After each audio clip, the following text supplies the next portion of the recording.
Okay, so good morning. Today is a Saturday, August 30th, 2025, and our topic for today is grammar for IELTS. This week we had really important topics. On last Wednesday we had vocabulary for IELTS, and yesterday Sir Kevin also had a very important lecture, which is a writing lecture.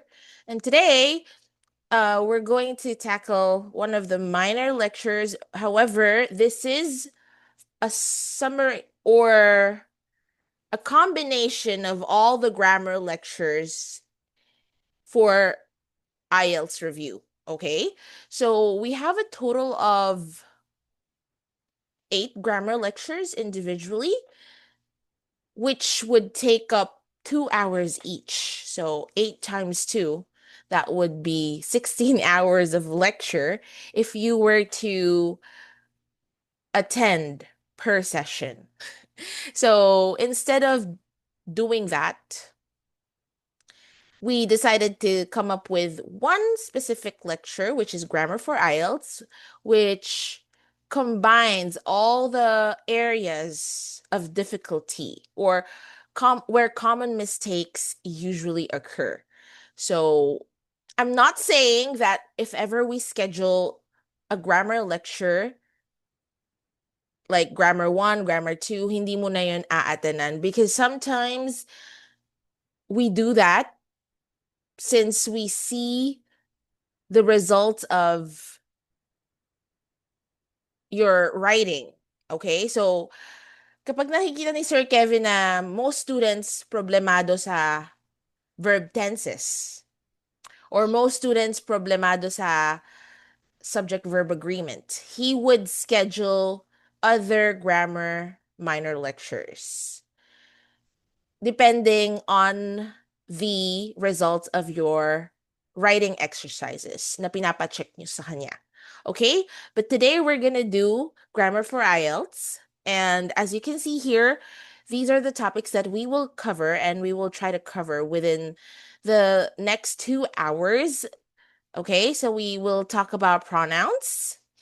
And I know pronouns is an easy topic. However, if we talk about these topics individually, you will realize that there are many ways on how to use pronouns. And I think it's very important, especially in writing, so that you can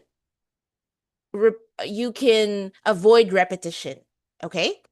And of course, we're going to talk about articles, indefinite articles, and definite articles, because articles are the most used words whenever you're writing an essay or whenever you're writing in general. Articles are mostly used. So if ever you're gonna make a mistake with your articles, kung ma-accumulate lahat ng mistakes na yon sa paggamit ng articles, that would be a lot. So you definitely need to know how to use proper articles. And then we have quantifiers, since statistical data will be interpreted and you will be writing about your interpretation of statistical data and whatnot.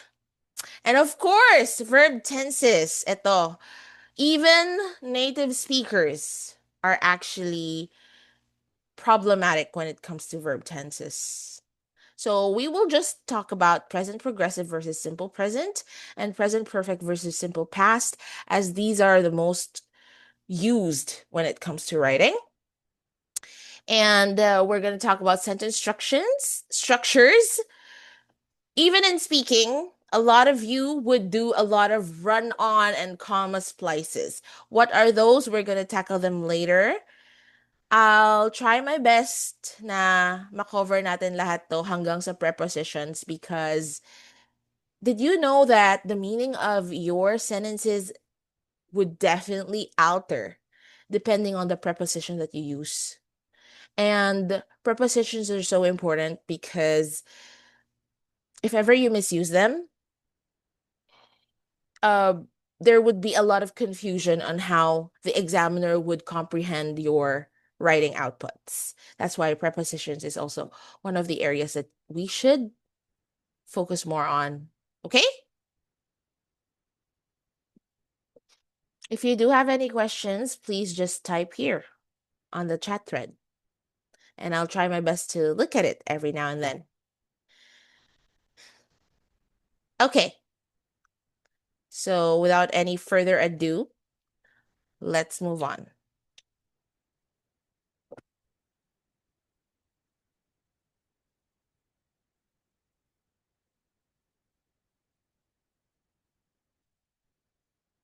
Okay, so first, our topic is going to be about pronouns.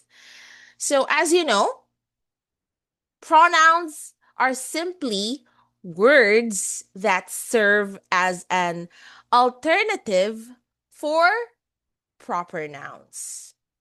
Okay? So, pronouns are used to avoid repetition in writing, even in speaking. So, the commonly known pronouns are he, she, it. Them, they, we, us. Those are the commonly used pronouns, and I know that you already know how to use those. But today we're going to focus more on relative pronouns. So, from the word itself, when we say relative pronouns, what do we particularly mean when we say relative pronouns? From the word itself, relative, what does relative mean?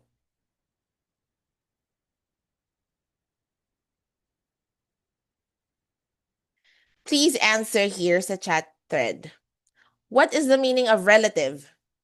So literally, it means kamag-anak in Tagalog, okay? Relative. So, when we say relative pronouns, it means may tinutukoy siyang tao or bagay. Right? So, as you can see here, we have relative pronouns that are used as subject, relative pronouns that are used as object, and we also have possessive relative pronouns. Okay. I-refresh natin yung memory ninyo about subject and object. And ano ba yung pagkakaiba nila? So, when we say subject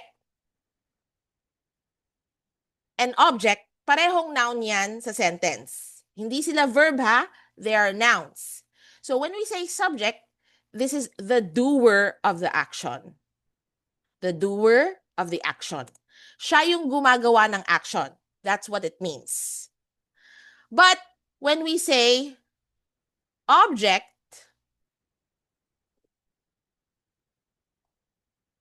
it means the receiver of the action.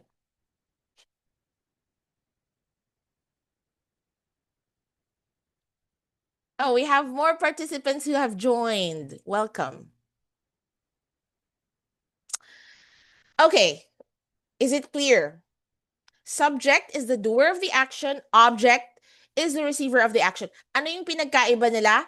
Meron silang pinagkaiba sa kung saan sila nakaposition sa sentence. The subject is always in the beginning.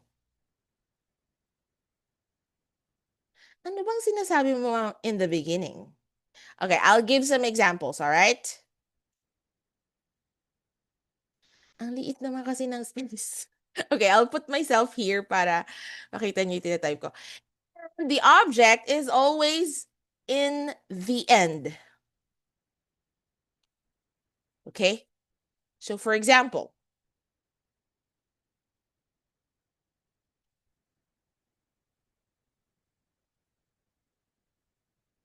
he is swimming. Ang subject natin dito ay pronoun na he. Okay? He is swimming. Doer siya ng action. Anong ginagawa niya? Ano yung action? Swimming. Okay? So, therefore, the pronoun he is in subjective form. Okay, you understand that? Now, if I were to use it in objective form, I would change it. Okay?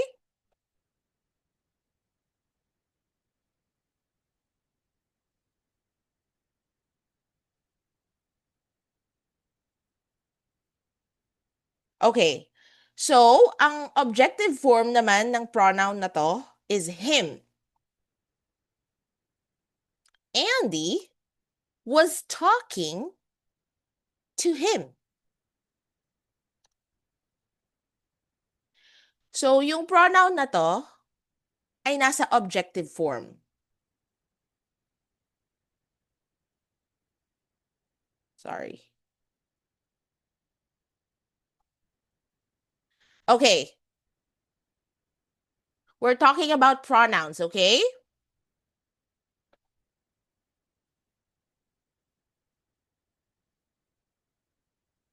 Okay. So, he is swimming. Subjective form kasi he is the doer of the action. And it's located in the beginning of the sentence. Now, Andy, hindi siya pronoun, pero siya yung subject. Kasi siya yung doer ng action, which is was talking. So, ngayon, si him ay isang pronoun na nasa objective form kasi siya yung receiver ng action. Kinausap daw siya ni Andy. So, him is in objective form. Okay? Do you understand that? If you have any questions, please let me know. But hopefully, na-explain ko siya ng clear. Okay? So,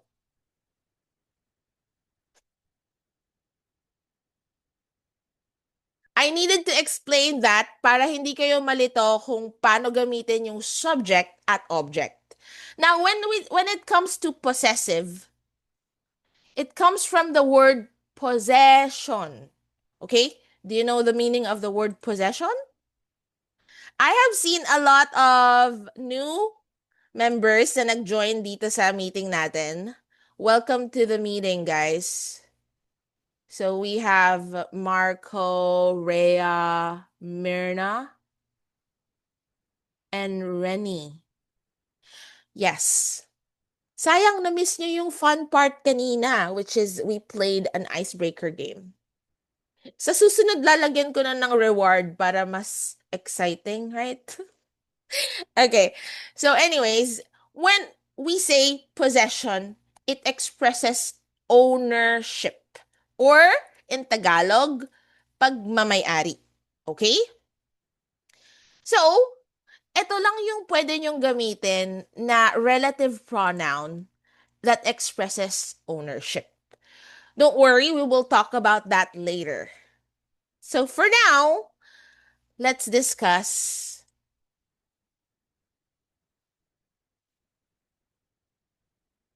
who, which, that.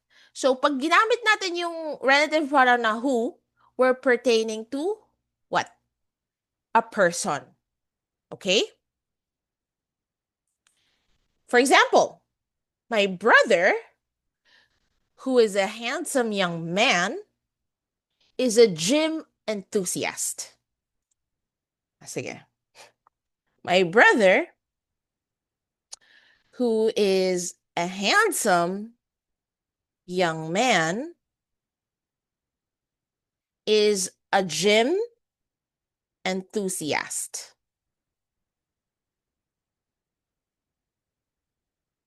Okay.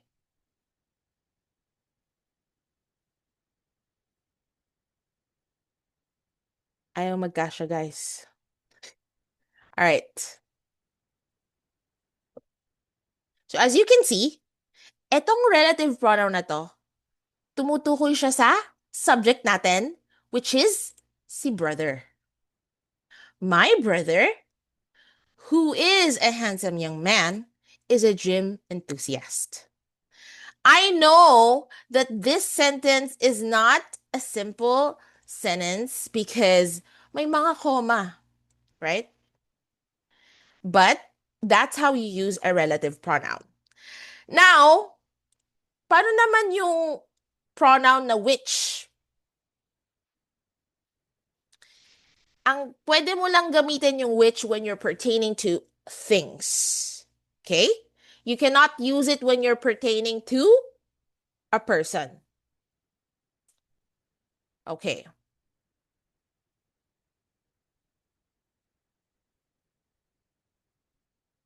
So, yung relative pronoun naman na that, it can either be used for a person or a thing.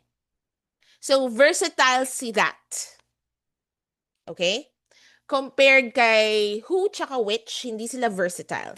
Si who, pwede lang siya sa tao. Si which, sa bagay.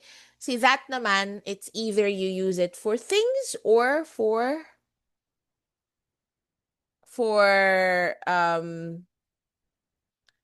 person. Okay? Let me give you another example here.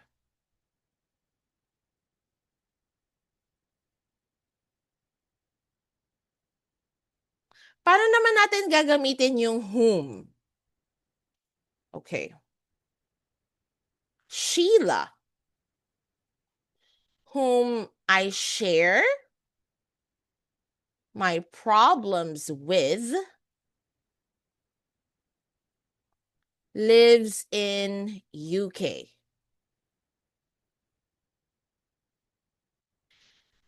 So, ma'am, kailangan ba talaga whom ang gamitin natin?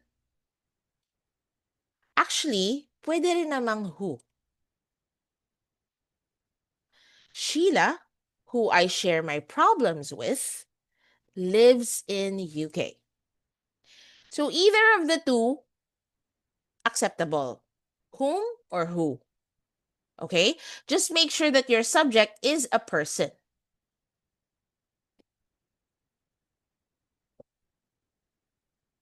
Okay. Is that clear? So let me give you more examples. Gamitin naman natin ngayon yung relative pronoun na that.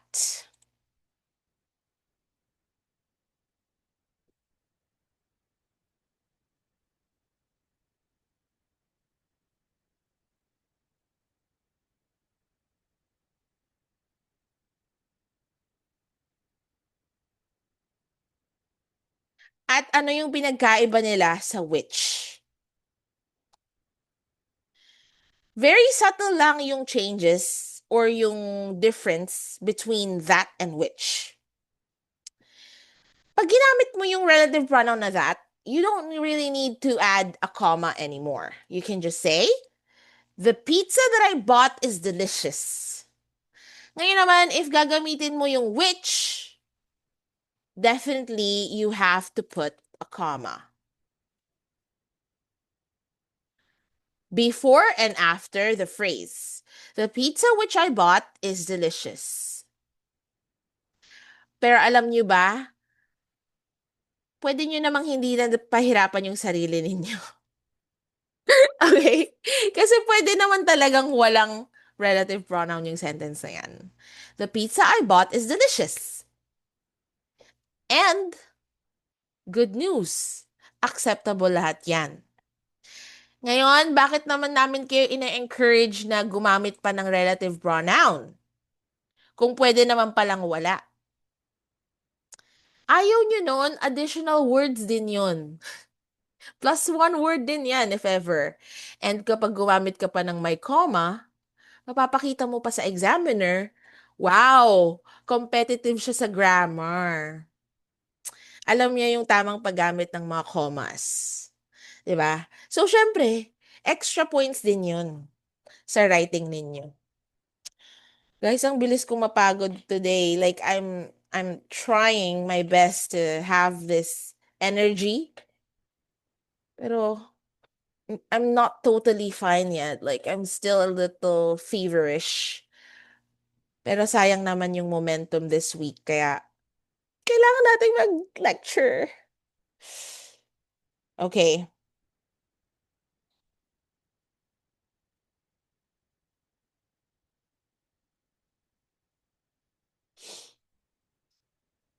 So, is this clear to you guys? If no more questions asked on this part, let's move on to the next slide. So now we're going to talk about indefinite pronouns. We're done talking about relative pronouns. So let's move on to indefinite. When we say indefinite, from the word itself, indefinite,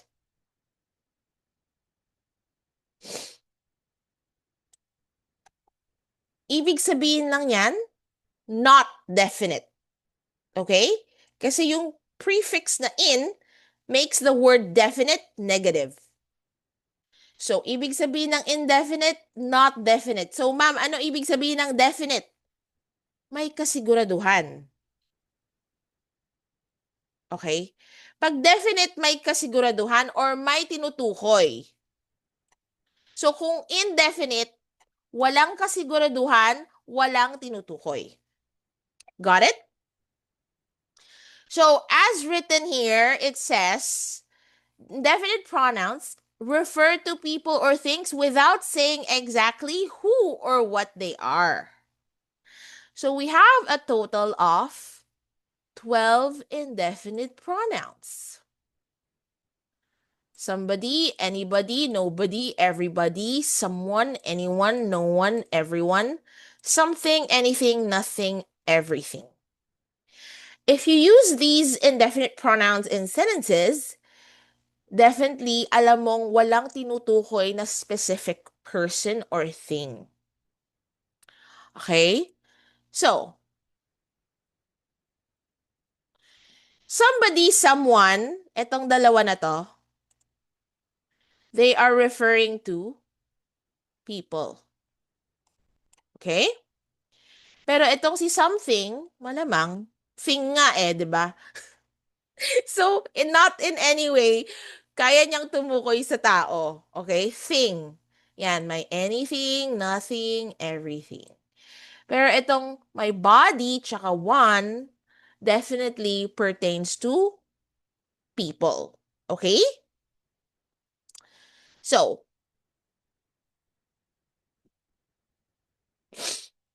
one of the important things that you have to remember is that every time you use an indefinite pronoun, you have to make sure that you use a singular verb. Okay? What do we mean by singular verb? Okay, let me refresh your memory. Pagdating sa nouns, pag may S, plural. Pag walang S, singular. Pero pagdating sa verbs, baliktad. Singular verbs have an S. Okay? So, live, lives. Alin dito yung singular? Live or lives?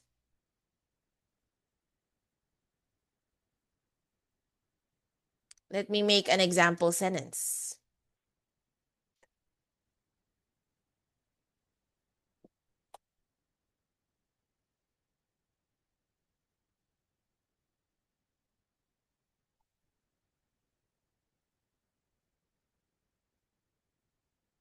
Okay? Ang subject natin ay she, singular. So, ang gagamitin din natin na verb ay dapat singular din. So, lives ang tamang sagot. Okay?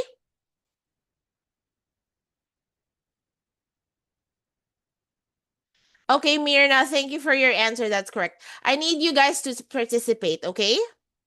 I-check ko yung mga nagpa-participate dito. Sige, gawin natin a little more easy.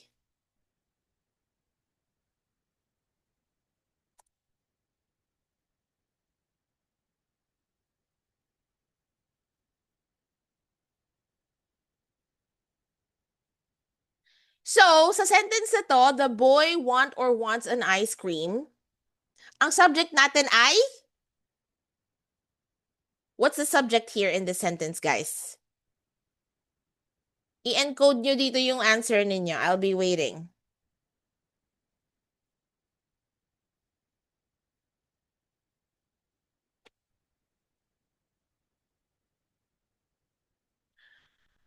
Okay, so subject natin ay boy. So si Mirna lang ba ang estudyante natin today? We have how many? 11 of you here. Sumagot naman yung iba. Or should I call names? I think I should call names, right? Okay, so tama, ang subject natin ay boy. Si boy ba ay singular or plural?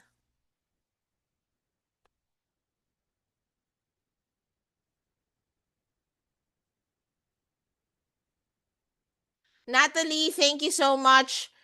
Ang subject natin na boy ay singular kasi iisa lang naman, the boy. Okay.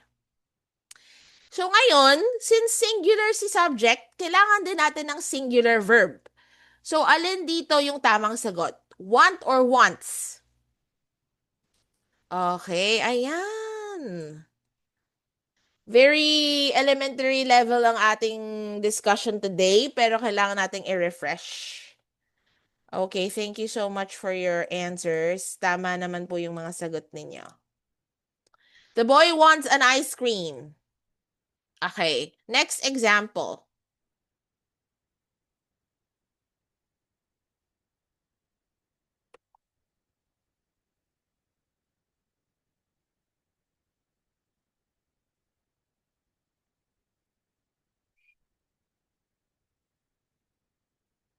Again, we have our subject, the boys. This time, yung subject natin na the boys ay plural. So, kailangan din natin ng plural na verb. So, ang tamang sagot ba, the boys need a haircut or the boys needs a haircut? Okay, thank you naman, Lee May. Tama ang inyong mga sagot. Need. Okay, ngayon, last example para sa madadaling category. Ngayon naman, after that, medyo hihirapan ko na. Okay. Gamitan natin ang indefinite pronoun.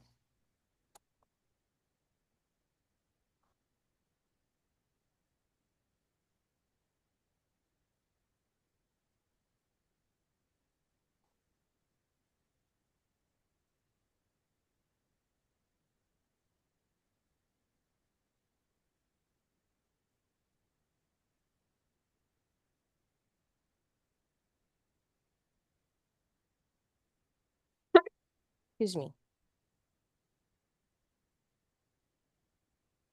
Ang dami ko palang na-skip dun sa ano, guys, sa relative pronoun. Dapat pala nagbigay pa ako ng more examples. Gusto niyo bang balikan natin yung relative pronoun later? Pero feel ko gets niyo naman yun. Madali lang yun. Ay, sarili kong tanong sinagot ko rin eh, no? So, ang relative pronoun natin ay everyone. So, everyone is or are excited to see the meteor shower tonight. Remember, it says here on the rule that you should use a singular verb after an indefinite pronoun. So, alin ba dito sa dalawa na to yung singular verb?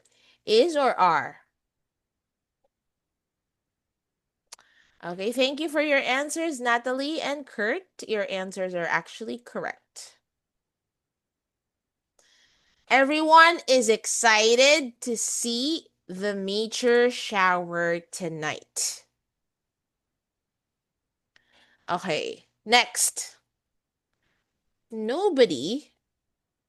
Gamitin naman natin yung nobody.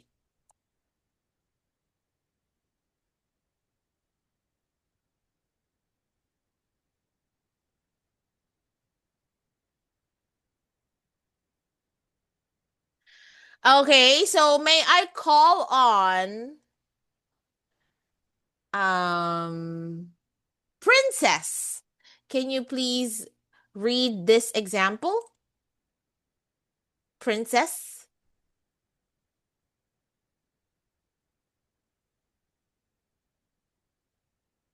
Princess, are you here with us today?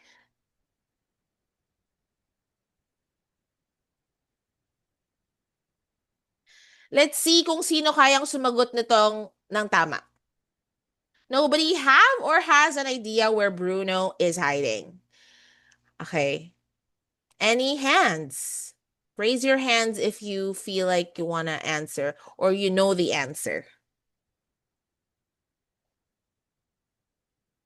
Does anyone want to volunteer? Binago ko lang yung verbs, nalito na kayo. Sam. So, ang sagot ni Sam at ni Lee May ay tama.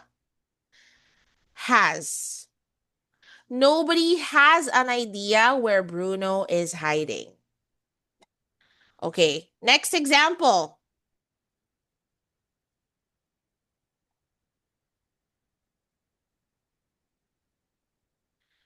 No one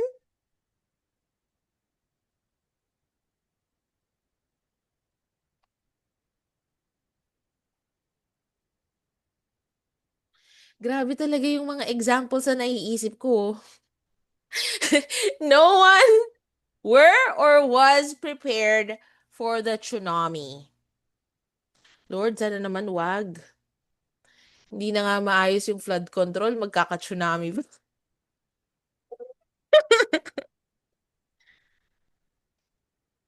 Okay, this third example, no one were or was prepared for the tsunami. What's the correct answer, guys?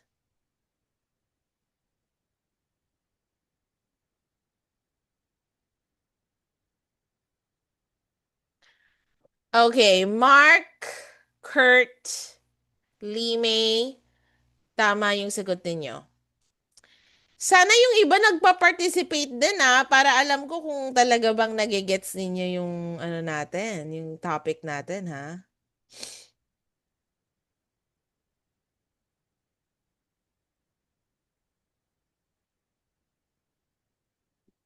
Okay. No one was prepared for the tsunami. So, lagi yung tatandaan,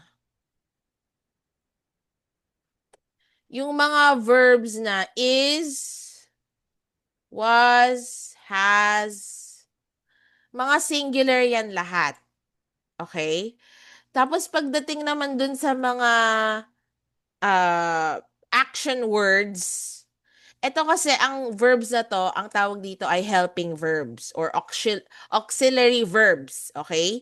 Hindi sila action. Kumbaga, nililink lang nila yung subject at saka yung predicate, okay? Pero pagdating sa action verbs such as um love, loves. Ano pa? Runs, hides, yells. Mga action words to, guys. Okay?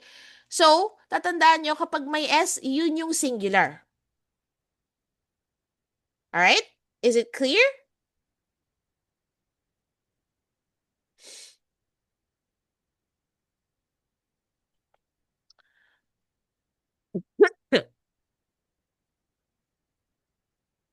Okay, now let's talk about this last rule that is written here.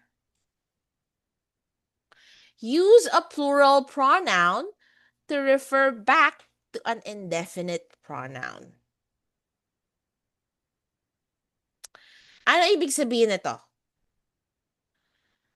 If your sentence is like this, everyone, so ang indefinite pronoun natin ay everyone. Okay? Everyone must submit their assignment. So, paano natin i-apply itong rule na to na nasa pangatlo? Plural pronoun to refer back to indefinite pronoun. Ang indefinite pronoun natin ay everyone. Okay? Everyone, si indefinite pronoun. So, ngayon, saan yung plural pronoun natin? There. Because it refers back to everyone. Okay, huwag kayong malito Pagdating sa verb, gagamitan natin ng singular verb. Pero pagdating sa pronoun that refers back to the indefinite pronoun, it has to be in plural form. Okay? Another example.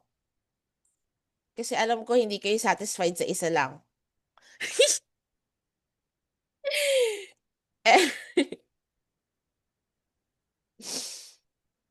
Mali yun, guys. Dapat satisfied kayo sa isa lang. Okay. Everybody, ang hirap pala ng nasa Zoom lang. Hindi ko tuloy nakikita yung reaction nyo.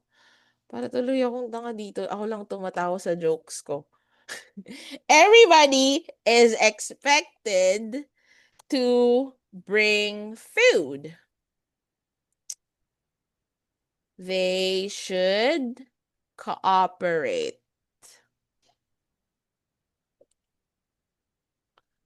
Okay.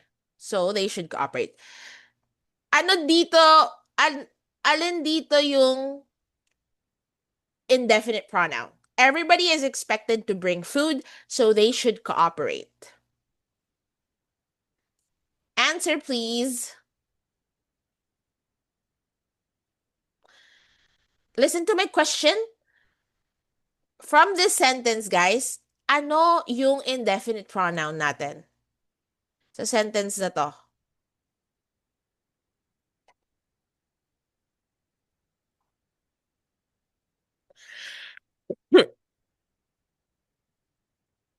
Okay. That's right. Everybody is our indefinite pronoun. Ayan. Andito siya, right? Everybody. So, what pronoun did we use to refer back to our indefinite pronoun? Okay, si they. It's the plural pronoun that is referred back to our indefinite pronoun. Guys, lobat na ako agad. Wait, can I go get my water? Just give me a sec. Andito lang sa table.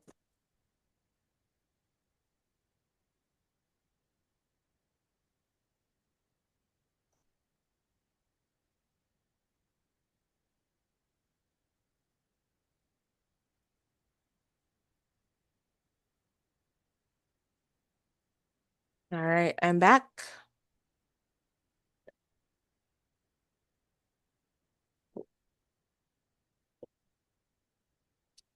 Okay. So, is it clear?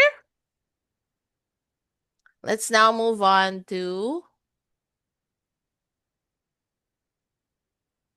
the next slide.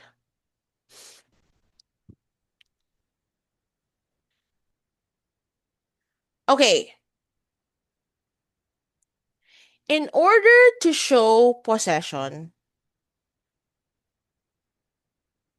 or to use possessive form, you have to put an apostrophe S after the indefinite pronouns. Okay?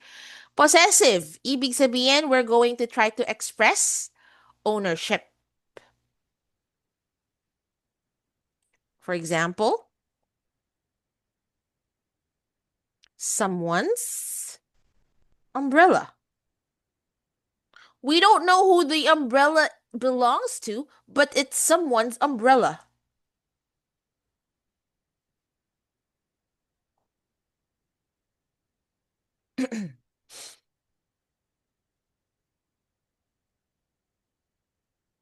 Okay. Ito namang second example na binigay ko, Shannon's Restaurant. Hindi ko ginamitan ng indefinite pronoun. Gusto ko lang makita nyo kung paano gamitin yung possessive form in a normal way. Okay? So, who's the owner of the restaurant? Me. Shannon's Restaurant. So, see, when we say possessive form, it means it expresses ownership. Okay? Paano naman, ma'am, kapag yung name ng tao nag-e-end with S? For example, Vans. Where should we put the apostrophe? Is it here or here? Ang pangalan niya talaga Vans, ha? As in may S. So, of course, pag ganitong case, you have to put the apostrophe after the S. Van's cell phone. Okay?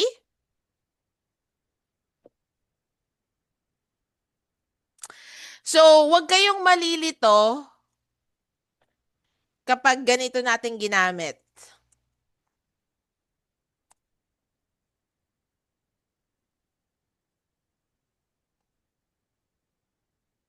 This does not show possession. Okay?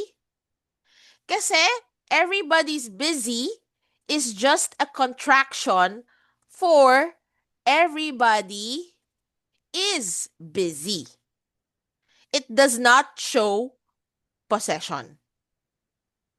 Do you understand? Another example.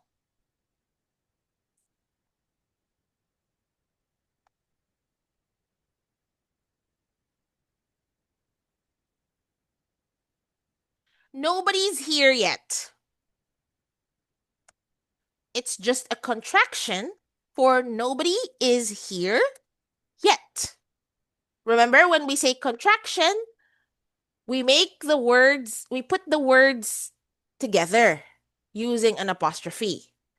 Okay? Pag sinabi natin contraction, will not, won't. Cannot, can't. Yan yung contraction, guys. Okay? So, hindi lahat ng may apostrophe S, possessive form, ha? Kasi, contraction lang yung iba. Pag possessive form, ganito siya. Everybody's, anybody's business. So, negative form lang to. Ibig sabihin, if you're gonna use it in a sentence, you're gonna say, ay, sorry guys, nobody pala to. Nobody's business. Let's say, my love life is nobody's business.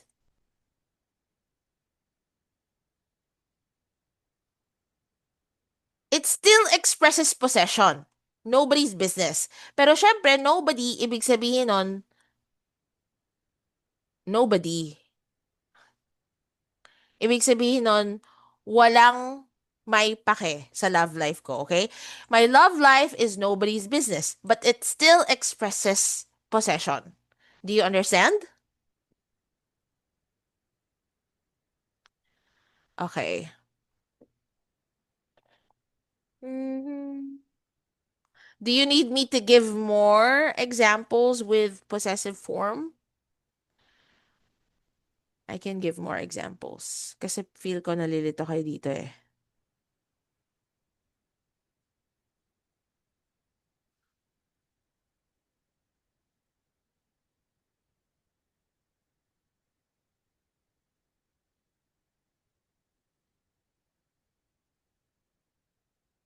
Okay. Another example. It was everyone's business responsibility.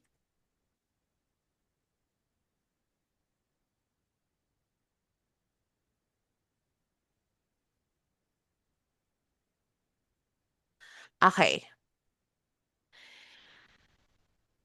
Which word in the sentence is the indefinite pronoun? We have everyone. Okay?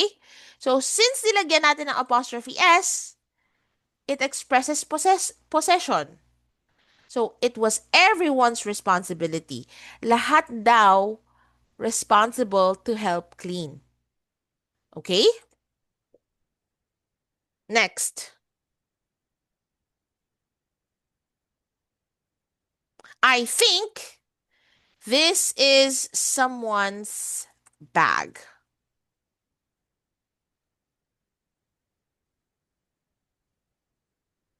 So we have the indefinite pronoun someone, and with the apostrophe S expresses possession of the bag. Okay? I think this is someone's bag. Meaning, the bag belongs to someone, but it's not definite. Kaya ibig sabihin ng indefinite, not definite. Kung kanino. Hindi alam kung kay Kevin ba or kung kay Shannon ba yung bag, but it's someone's bag. Okay? One last example. Gamitan natin ng relative pronoun at ng indefinite pronoun para combo.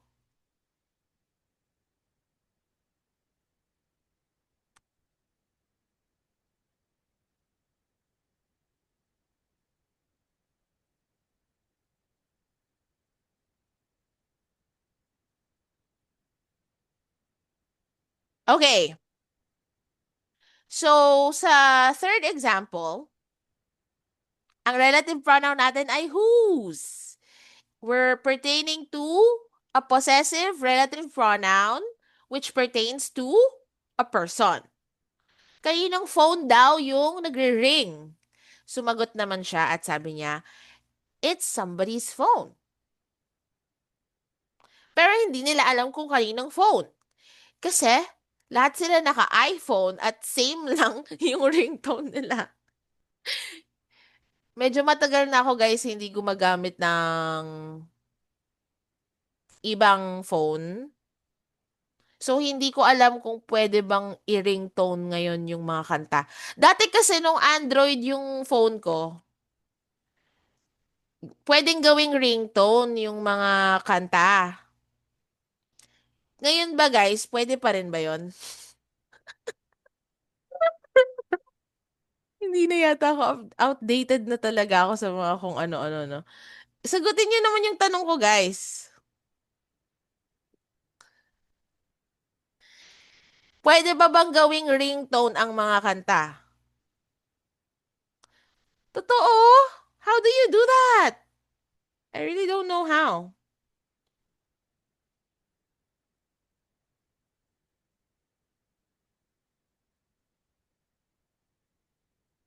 Maybe you can DM me and explain it to me later.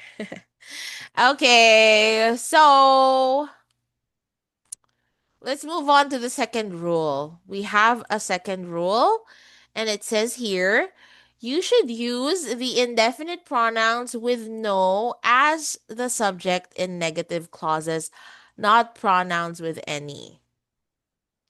Okay, examples.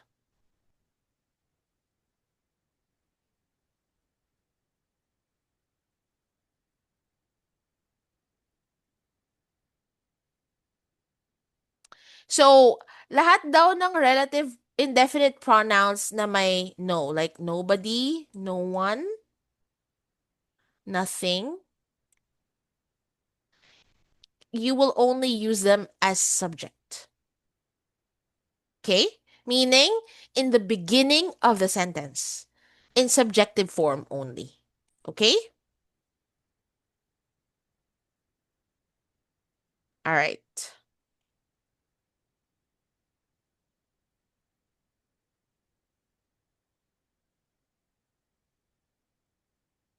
Never use another negative in a clause with nobody, no one, or nothing. So I want you to segregate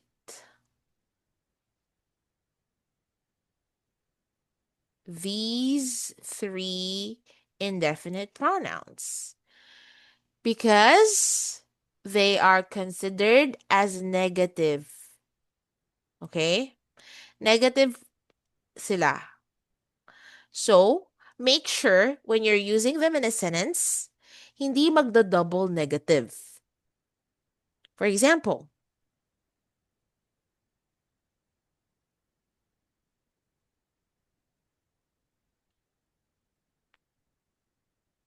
no one has nothing. Anyone has nothing. No one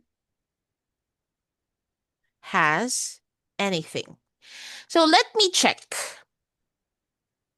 If you were to apply the rule that's stated here, that don't put two negatives in one sentence,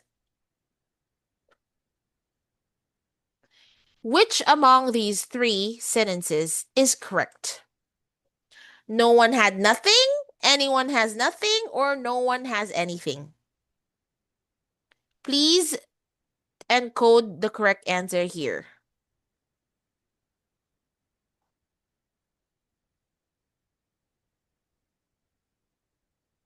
No one had nothing, anyone has nothing, no one has anything. What is the correct answer?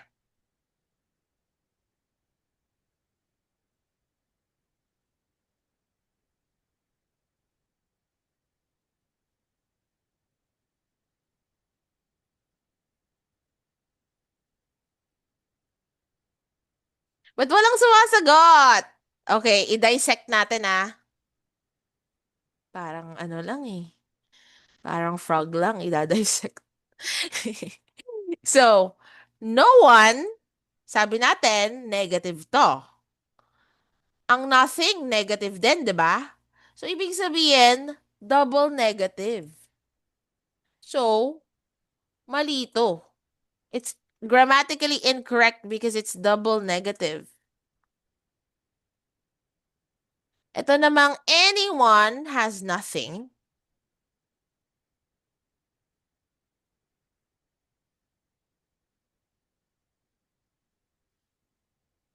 Anyone has nothing. Pag sinabi nating anyone, mali din to, guys. Because it's grammatically structured to be wrong. Anyone has nothing.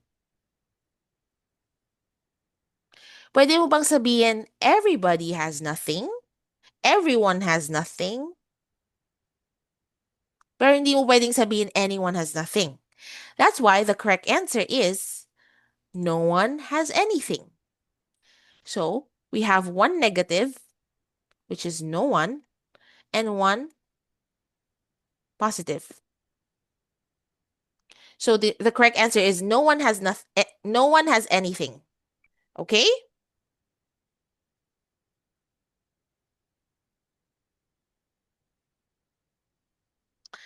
Let me give another example.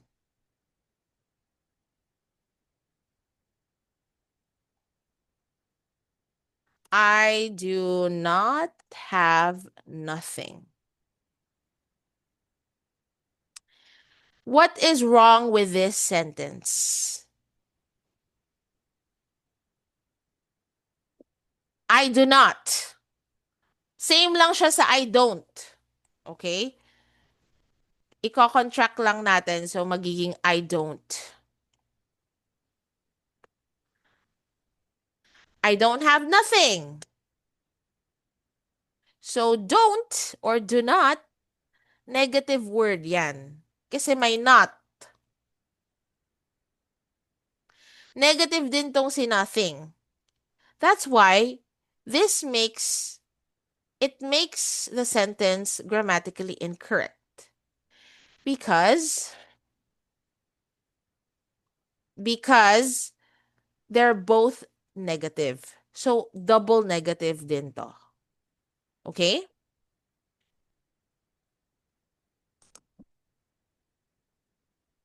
Mhm.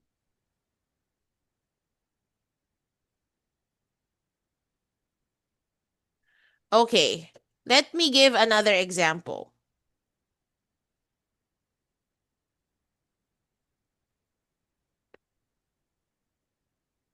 Anything has not changed versus nothing.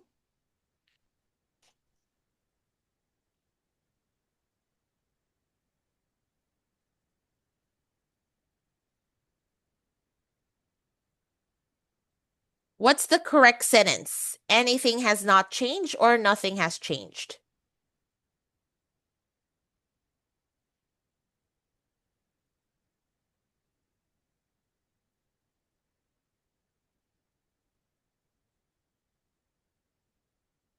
Okay, tatawag na ako kasi ayaw niyo nang sumagot. Okay, so we have... Mm. All right, so how about Mark? Mark Joseph. What do you think is the correct answer? Nothing has changed. Yes, that is the correct answer because as you can see, isa lang yung negative word sa sentence na to. Nothing has changed. All right? So what time is it, guys? Okay, we can have our 5 minute break now. You can go get some water or something like that, and then we will be back. All right? See you in 5 minutes.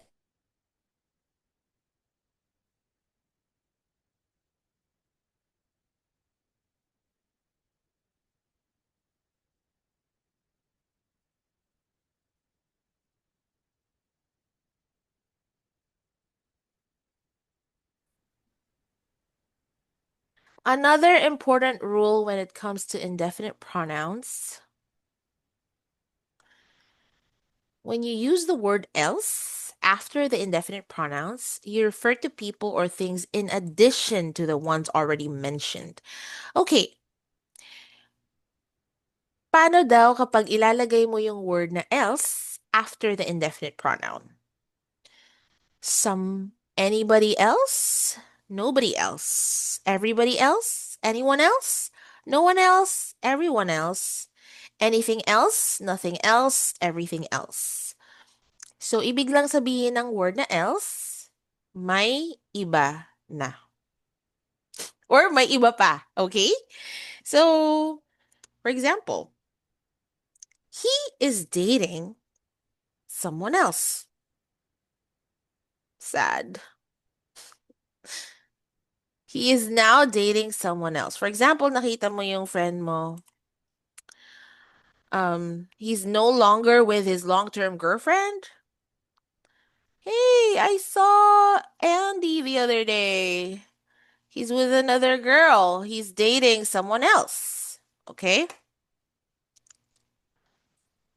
Or for example,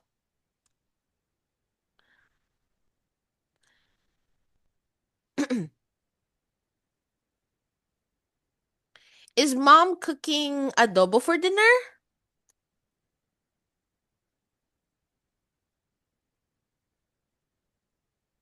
Pero syempre sa IELTS hindi ka pwedeng mag-mention ng Tagalog word. So let's say chicken casserole.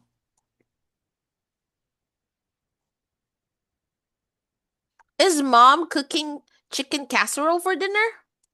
No. She's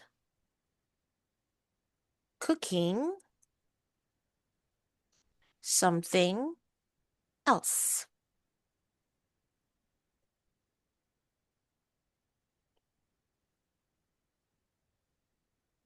Another example.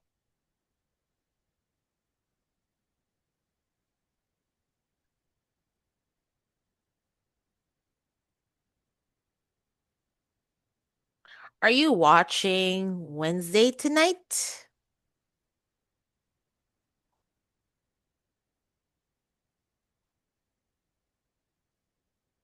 No, I'm watching something else. Okay? So, ibig lang sabihin ng else, iba. Okay? Paano naman yung isa pang example? Someone naman. Or, is this your umbrella? No, it's not mine. I think it's someone else's. Again, someone else's because it's an indefinite pronoun. We don't know who it belongs to, but it's someone else's. Okay? I'll type it.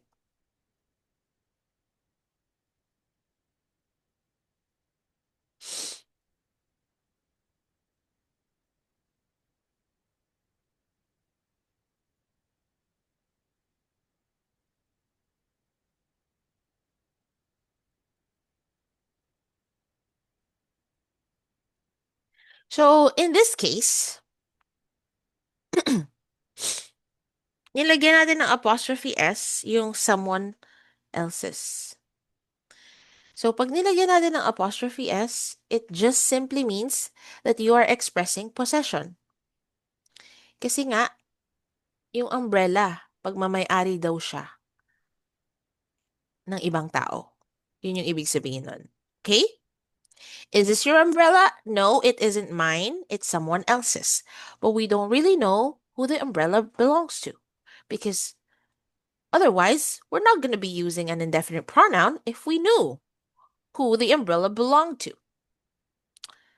All right. Is that clear? No questions?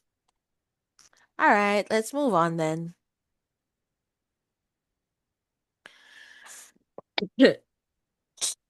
So, for those of you who have just had this lecture and you have not encountered this lecture before, baka medyo ma-overwhelm kayo sa word na to, pronoun antecedent agreement. It's not that complicated, guys. It's simple. All you have to do is you will use a pronoun to refer to a noun mentioned earlier in the text. This is called the antecedent of the pronoun. So, eto, madalas magkamali kayo, lalo na sa speaking, guys. Pag nagko-coaching tayo, ha, minsan, we talk about your family members. Nalilito na tayo sa he, she, him, her. Okay? So, alalahanin nyo, huwag kayong malito doon.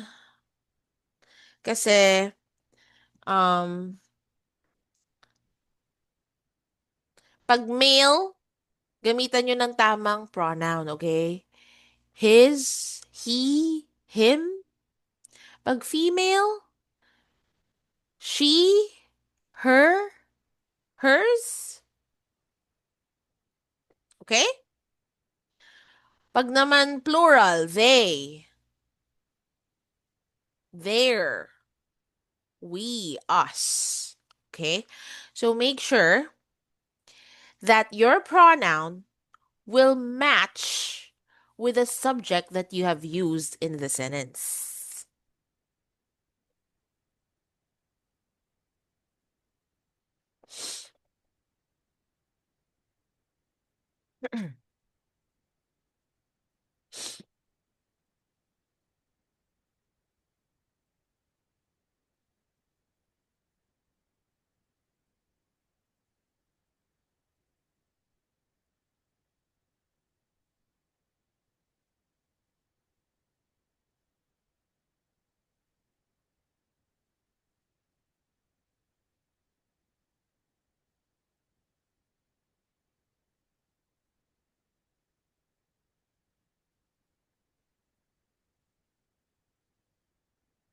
Okay, this is the example that I came up with.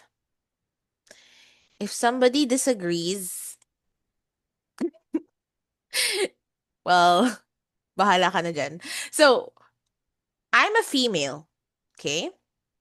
Of course, we have an indicator that I'm a female because we use ma'am, not sir, right? Ma'am Shannon is one of our coaches at Niner Cab. So, ang pronoun antecedent natin ay she because Ma'am Shannon is a female. Optimistic, what does this word mean?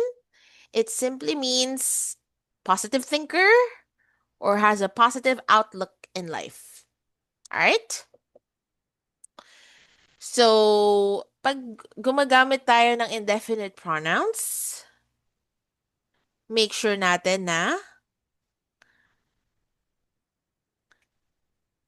aakma yung antecedent agreement na pronoun.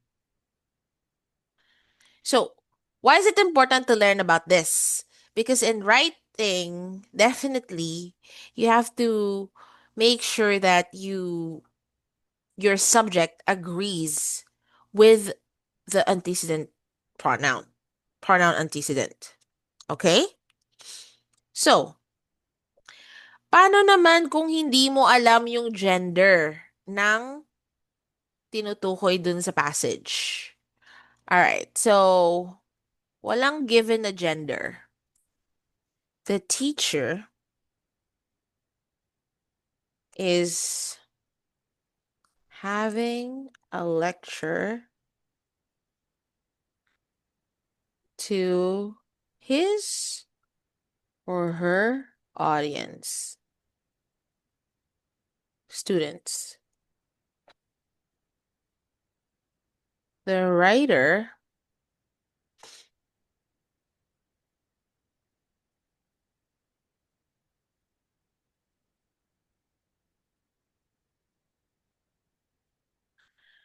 So in these given examples, as you can see, there's no particular gender revealed kay teacher at saka writer.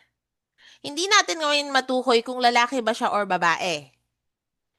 In this case, hindi na natin i-apply yung traditional grammar rule na pag hindi alam yung gender, gagamitin agad ng his or ng masculine pronoun. Hindi na ganun ngayon. We are living in a gender-neutral society and we are promoting gender equality. We're not going to be gender bias anymore.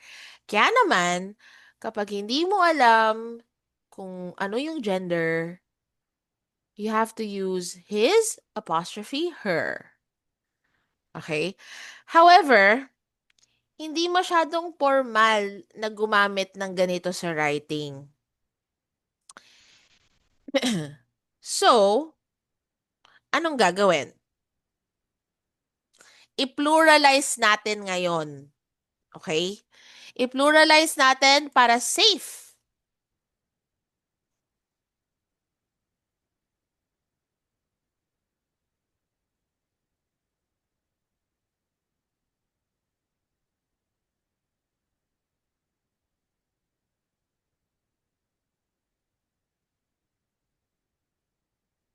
The teachers are having a lecture to their students.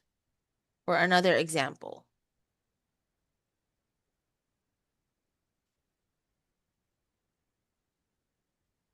The writers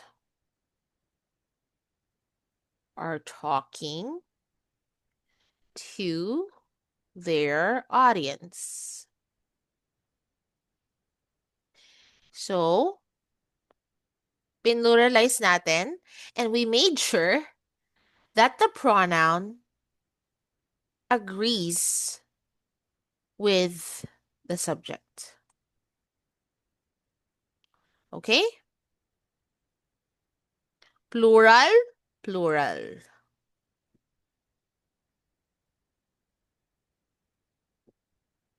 Okay. So, if ever you're going to encounter more of these cases, so iwasan natin gumamit ng mga masculine terms. So, instead of using the fireman, Pwede mo nang sabihin, firefighter. Nagiging gender neutral na to ngayon. Kasi, pwede namang babae din naman yung firefighter, di ba? Hindi naman lahat ng firefighter lalaki. May mga babae din naman. Kagaya ng police, policeman. Pwede mo na ngayong gawing police officers para magkaroon ng gender equality. So dati, ang tawag sa flight attendant, air hostess. Pwede mo namang sabihin cabin crew para mas general yung term. Okay?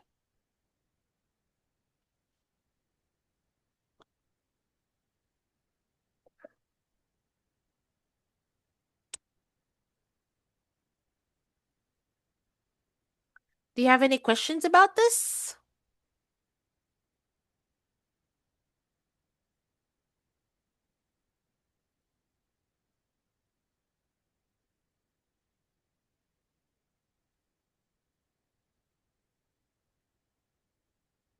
Okay.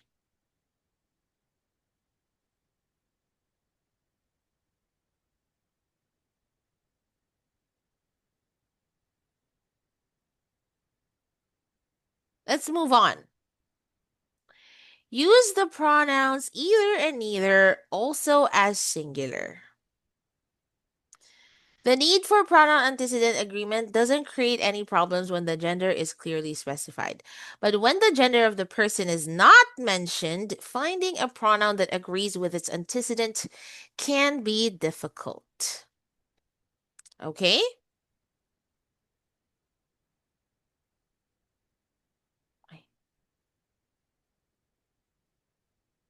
So let me give you some examples with either and neither. Okay.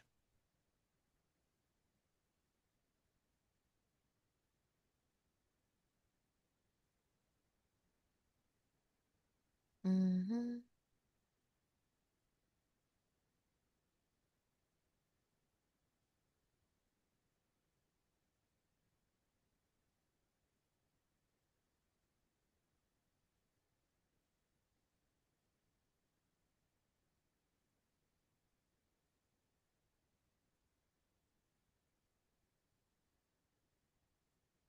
So the rule that we should apply is that when you use either and neither, you always have to use them in singular form. Okay? For example, either of the answers. I'll be needing your participation again now, guys. So this is the example that I wrote. Either of the answers is or are correct. What is the correct answer?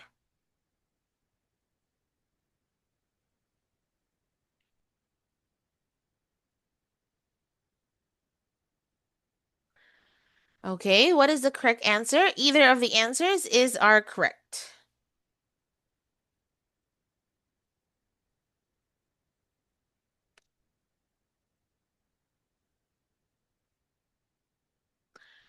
Okay, let me remind you about the rule.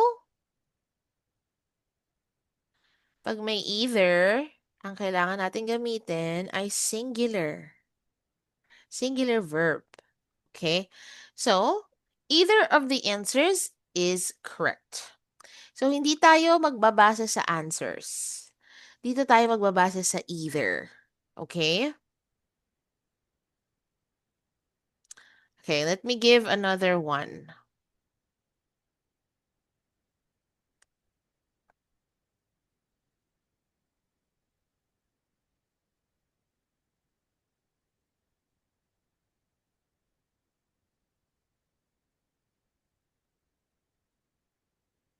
So we have either of my cousins want or wants to join the trip. So we have here cousins in plural form. Pero kagaya ng sabi ko kanina, either ang kailangan nating fokusan. So, sabi, kapag daw either or neither ang nasa sentence, ang gagamitin daw na verb ay singular form. At ang verb na may singular form ay yung may S. Kasi di ba baliktad? Pag noun ay singular, walang S. Pero pag noun ay plural, may S. Baliktad tayo sa verbs. Pag walang S, plural. Pag may S, singular. So, ang tamang sagot ay wants. Either of my cousins wants to join the trip. Again, hindi kayo dito titingin sa cousins. Dito kayo titingin sa either. Either of my cousins wants to join the trip. Sige, magbibigay pa ako isa pang example.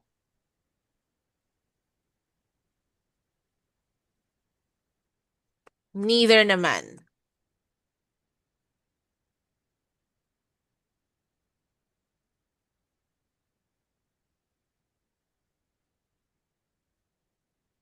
Neither of the books was or were interesting.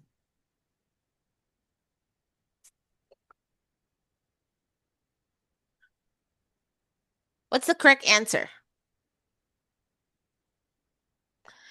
Neither of the books was interesting.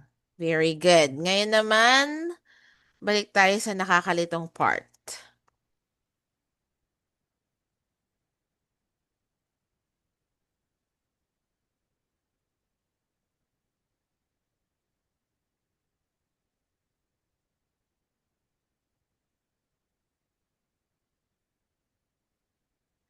Alright.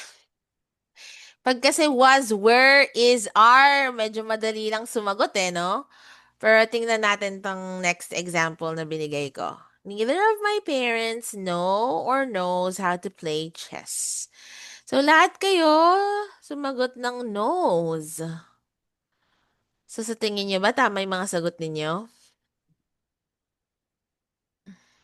Do you think your answers are correct? Yes, your answers are correct. Good job. One last example.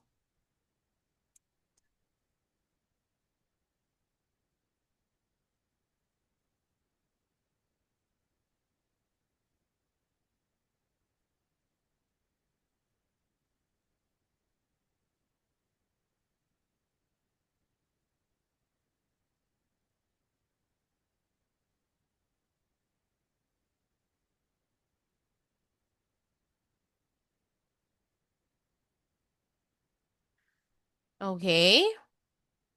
Neither of the brothers lives in their parents' houses anymore. House. Ba't ba ang daming house?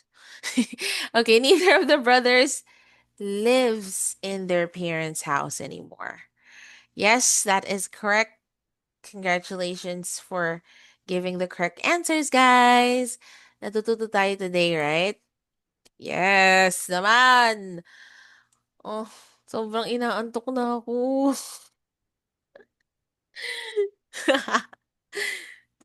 We still have a lot to talk about, so definitely you'll still be with me for an hour. Imagine, isang oras pa tayo dito. Anong oras kayo magla-lunch? Okay, let's move on.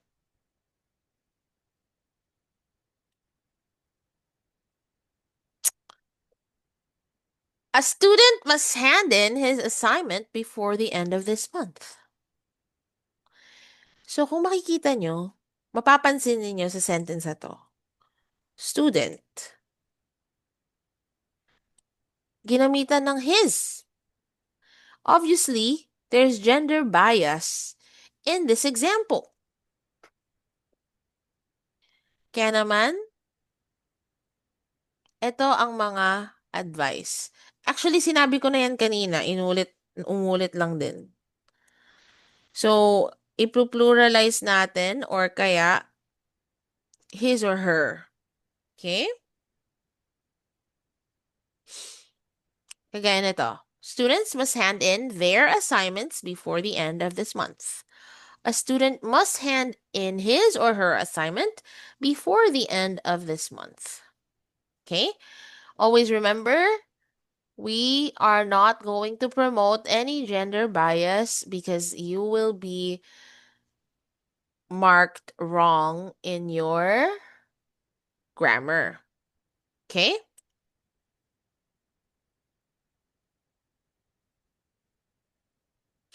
Andito pa rin pala tayo. Okay, one and ones. Use one's singular and one's plural to avoid unnecessary repetition. So, ano ba ang ibig sabihin natin dito?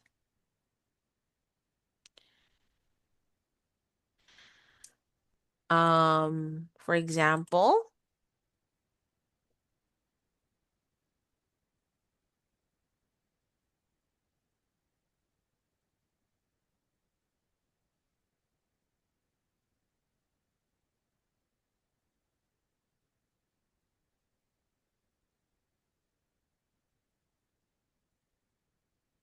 ba't nawala?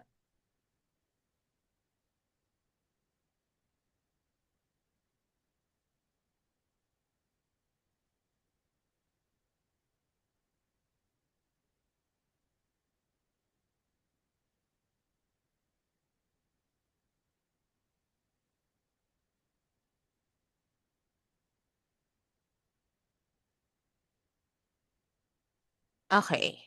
So, we have this sentence over here. Harry is taking the puppies for a walk.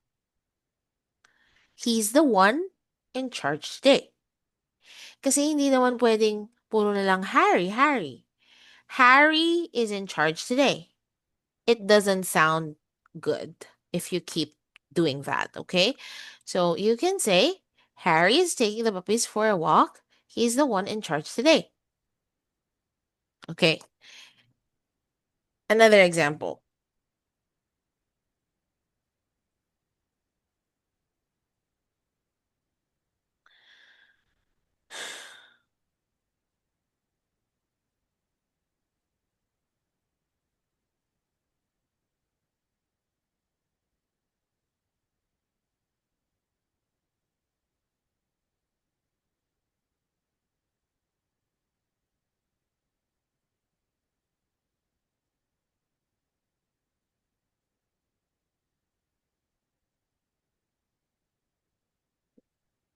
The older visitors requested for some shots. Unfortunately,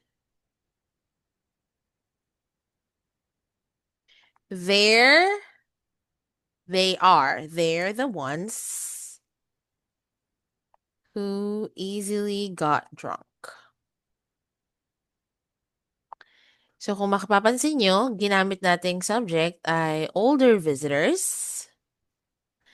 At ang ginamit naman nating antecedent ay they're the ones.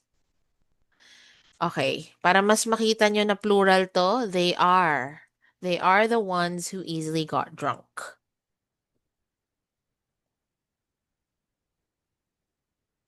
Okay? You understand? Ay, bakit ka? Sorry guys, wait.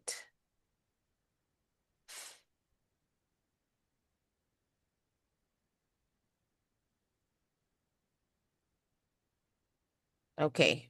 Can you see? So now we will move on to indefinite articles. This is very basic, guys, but let's have a refresher kasi definitely you might not remember anymore how to use these definite and indefinite pronouns. So, indefinite articles. Oh, we have what you call a and an, depending, you will use this depending on which sound the word that follows the indefinite article is. Okay? So, kapag consonant sound, a bag, a basket, a table. Pero of course, when we're using an, it only you can only use it when the following word starts with a vowel sound. An orange, an apple. Okay? So, magkaiba siya sa paggamit ng the. Kasi, pag ginamit natin yung indefinite article na a tsaka an, it means that the hearer or the reader does not know exactly which one you are actually referring to. So, for example,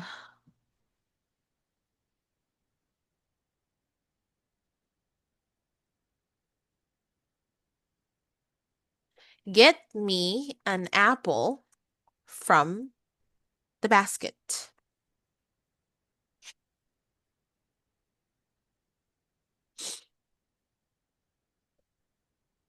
Ginamit natin yung indefinite article na an. Kasi apple starts with a vowel sound. So, ibig sabihin lang na to, hindi ako picky. Kahit anong apple, basta galing sa basket, ikuha mo ko. Okay? Get me an apple from the basket. It doesn't matter if it's a red one. It doesn't matter if it's a green one. Matters that it's an apple. Okay? Kasi syempre meron tayong green apples, tapos meron din tayong Fuji apples, then meron din tayo yung Snow White apple. Charot. Ano ba tawag dun sa apple na sobrang red? Snow White apple talaga eh. Deep red apples cold name.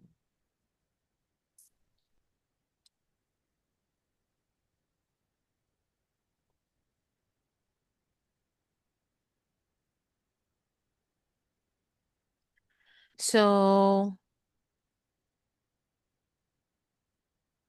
we have the Granny Smith, that's the green apple.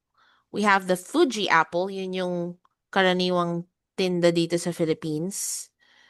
And then we also have the Red Delicious. Yung Red Delicious, yun talaga yung sobrang vivid nung pagka-red.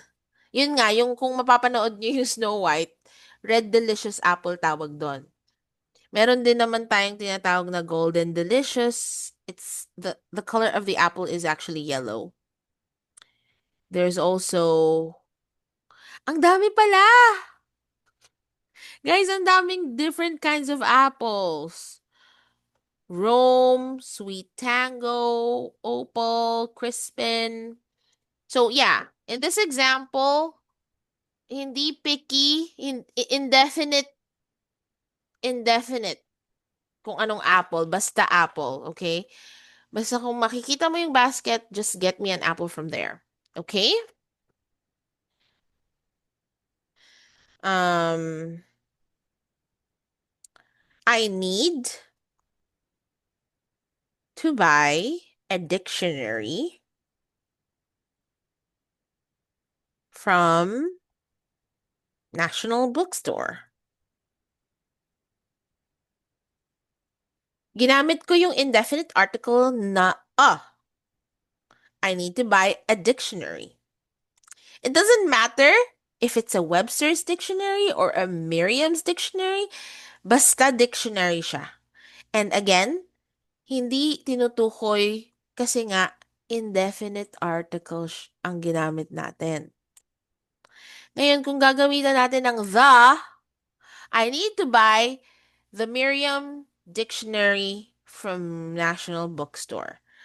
5th edition. Mga ganon. Kasi, pag ginamit mo na yung word na the, may tinutukoy na siya. Pero in this case, yung an, tsaka yung a, they are, you don't know exactly which one it's referring to. Okay? You understand?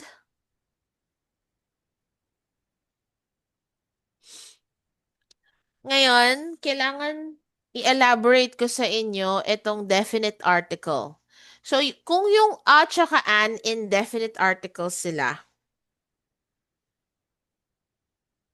Yung the naman ay tinatawag nating definite article. Kagaya ng binigay ko na example kanina, I need to buy the Merriam Dictionary from National Bookstore, specifically the fifth edition.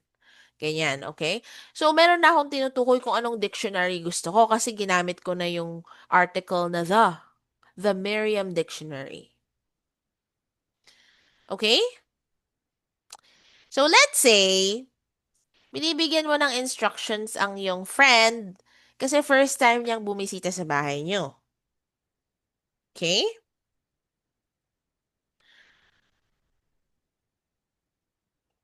So, I live in a two-story house.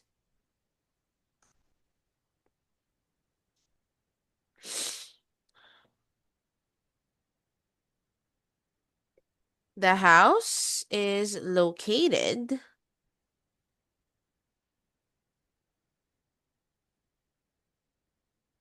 on lot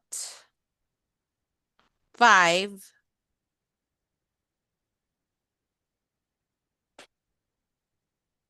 block 5. Lot or block? Block 5,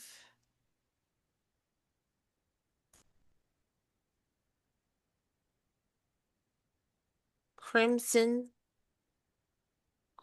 Street.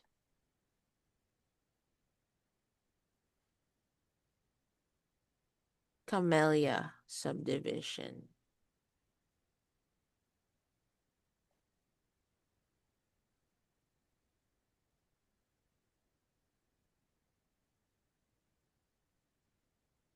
Okay. Now, sa first example na binigay ko dito, I live in a two-story house. Indefinite article, wala akong tinutukoy na two-story house kung ano ba pa ba yung itsura niya or kung aling mismo yung bahay ko, okay? Pero since nawala. Okay, itatype ko na lang ulit. I live in a house, in a two-story house. Pag sinabing two-story house, ibig sabihin up and down, okay? You don't say, I live in an up and down house. Hindi ganun na. You say, I live in a two-story house.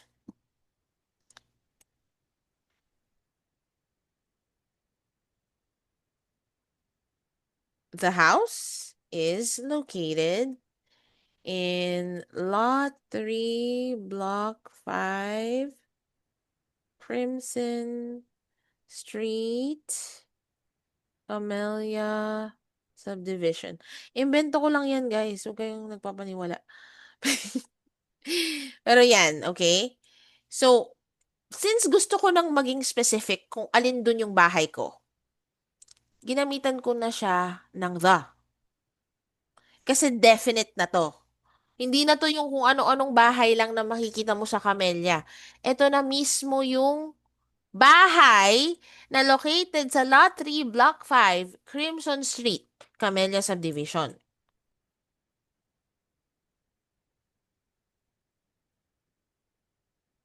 Okay? Gets ba? Kapag ginamit natin yung indefinite article, kahit anong two-story house yan. Pwedeng kahit alin dun sa mga up and down na bahay sa Camellia yung bahay namin. Pero since ginamit ko tong the house is located, ngayon naging definite na ngayon. You know exactly what I am referring to. Do you understand?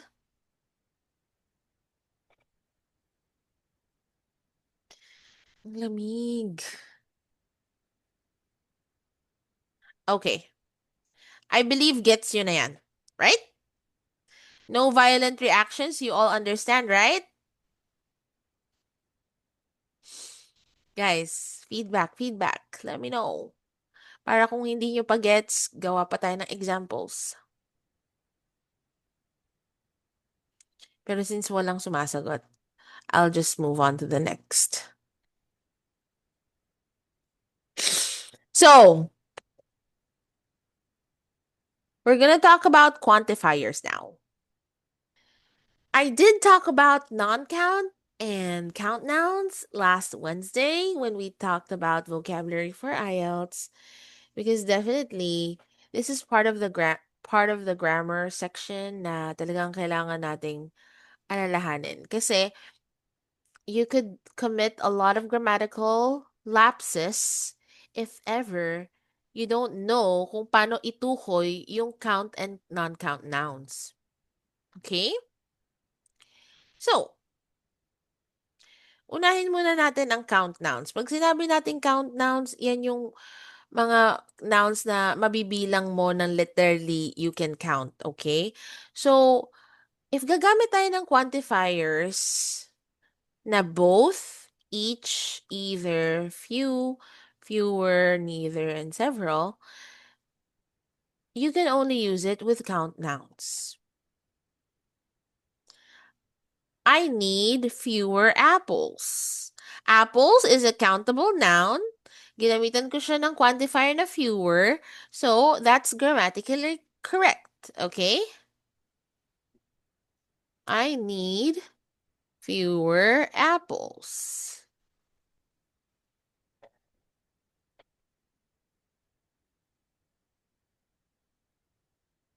Both of the boys are grounded.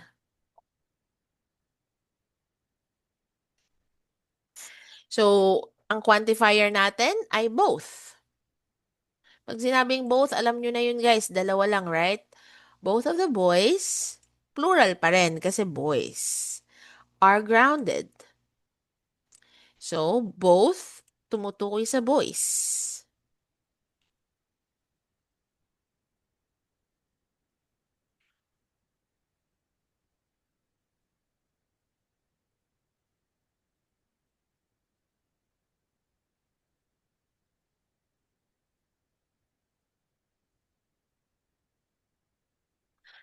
Oh my God, grabe naman tong example na binigay ko.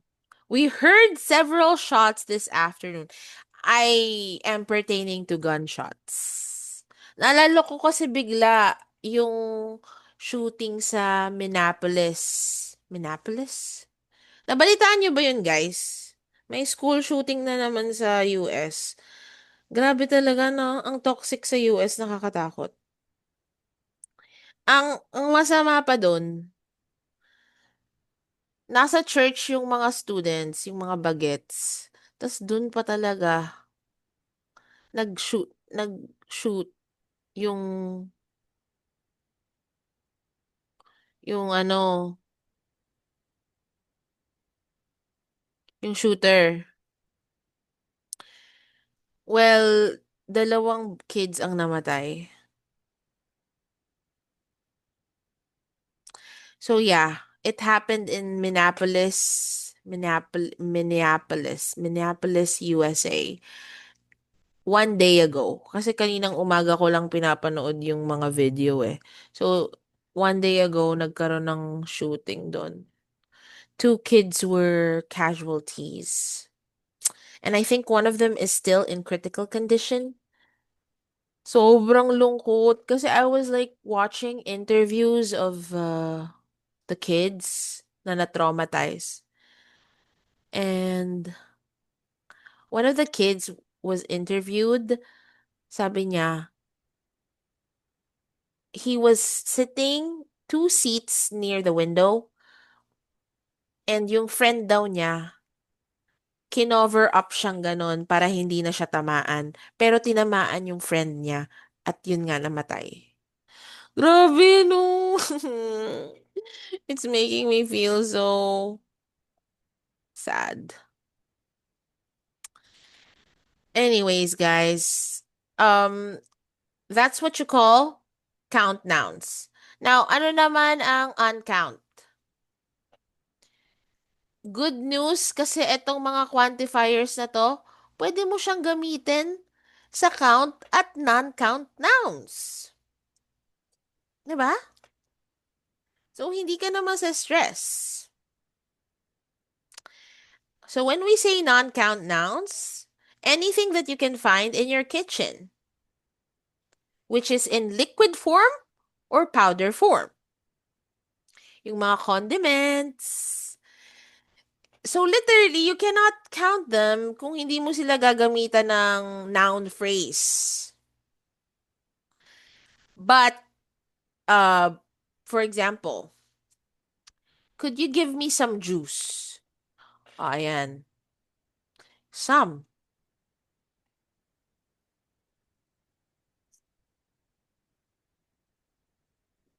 Could you give me some juice?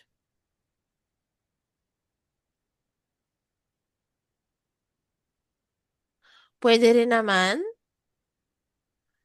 Could you get me a glass of water, of juice, of water? Okay. So, ginamitan natin ng quantifier ng some. Give me some juice.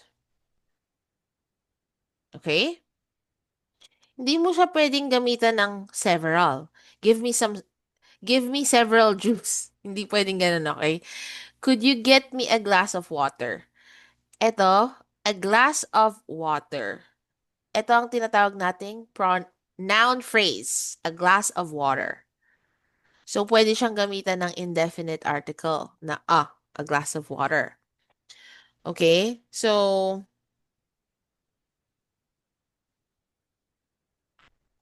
could you pour some wine in my cup? So, again, we're using the quantifier some because we're pertaining to wine, which is a non-count noun because it's in liquid form. Okay? Now, if we are to say, could you get me 2 bottles of wine? Ito yung tinatawag natin na noun phrase. Kaya pwede yan. Could you get me 2 bottles of wine? Alright. Do you understand the difference? Ano pa ba yung iba pang non-count nouns? We have um, butter, coffee, salt, sugar, flour. Those are all non-count nouns. We also have what you call abstract nouns like love, faith, honesty, loyalty. Non-count din yun. Okay? For example, he has given me all the love he could. So, ginamit natin quantifier, all, para sa non-count noun na love. Hindi mo kasi pwedeng sabihin, he gave me several love. No, hindi. Pwedeng some love, all the love, enough love, okay? Um, Another example is most men are brave. Okay. Yung word na men, countable ba to or uncountable? Countable. Kasi plural to. Okay? At pwede mo naman talaga makount kung ilang men. So, ginamitan natin ng quantifier na most. Kasi pwede naman. These quantifiers over here can be used for count nouns and uncount nouns. Is it understood?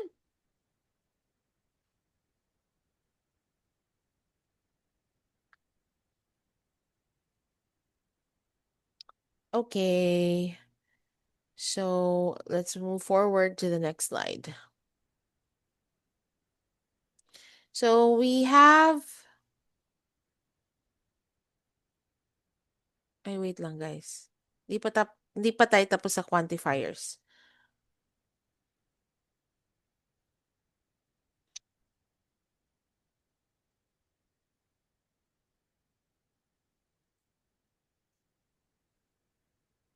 So, if you're going to use the quantifiers a little, not much, and a bit of, you have to use them only with non-count nouns. Okay? Etong part na to, hindi ko na to i-discuss kasi we did talk about this earlier. Okay? Ang i-discuss ko na lang how to use a little, much, and a bit of. Okay.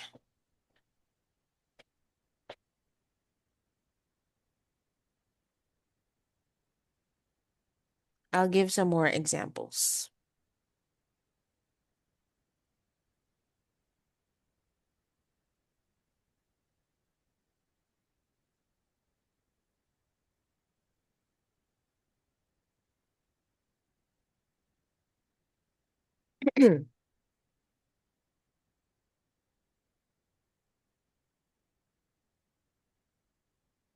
I need a little sugar in my coffee.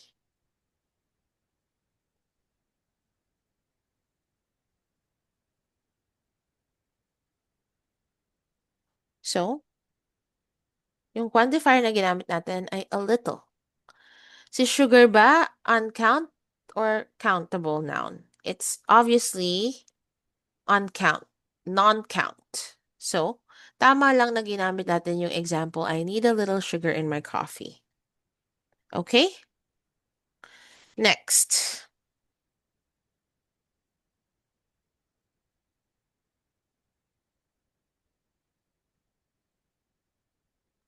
Much or not much, right?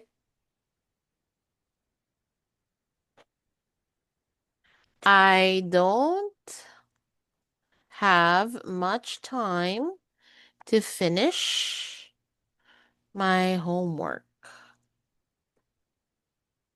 I don't have much time to finish my homework. So, ang quantifier natin ay much. Tapos, yung noun natin ay time. Okay. So, non-count noun ang time. Okay? Next. There isn't much water left in the bottle.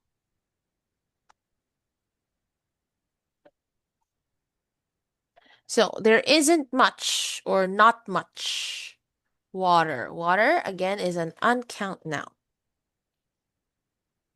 Okay? So, how about bit of? A bit of.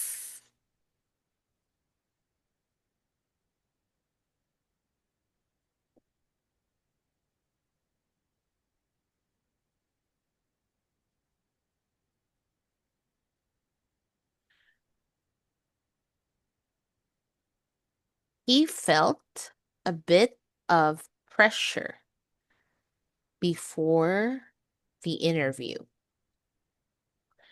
Literally, this happens to every one of you. You feel a bit of pressure. Hindi ko lang sure kung talaga bang a bit. Baka a lot. Okay, a bit of pressure yung quantifier natin. A bit, and of course, pressure, hindi mo naman yan mabibilang. It's considered a non-count noun. Okay? Another one. There's a bit of noise coming from the streets. Noise, again, it's measured by volume. Little noise or low, high. Okay, so hindi siya countable. It's just measured by volume. Okay? One more.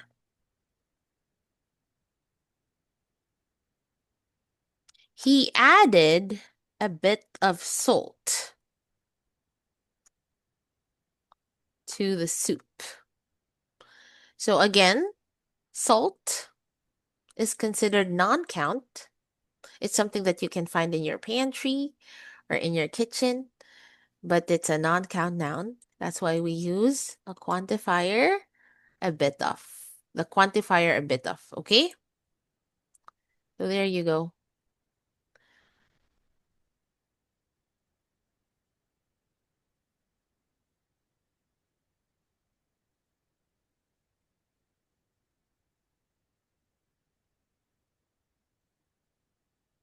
Now we're going to talk about singular quantifiers.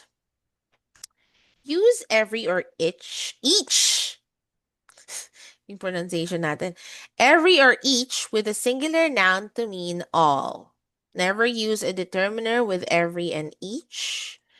Use both, either, neither if talking about two people or things. Use a singular verb for nouns with either and neither. Okay, medyo pa ulit-ulit lang din yung rules, pero sige, gawa tayo ng examples using every. Singular quantifiers.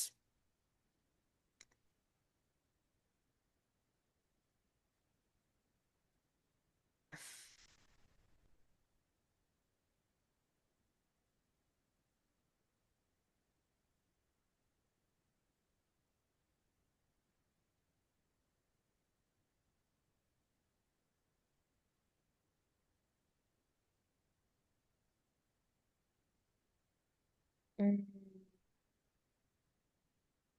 Wait lang, guys.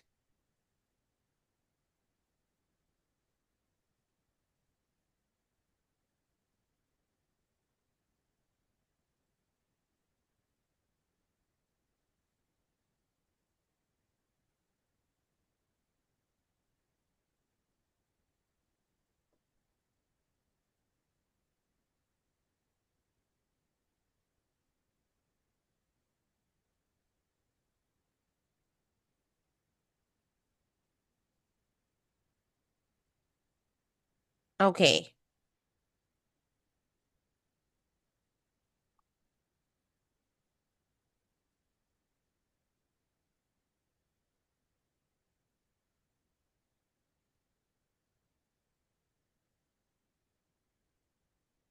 The first example is she waters the plants every morning.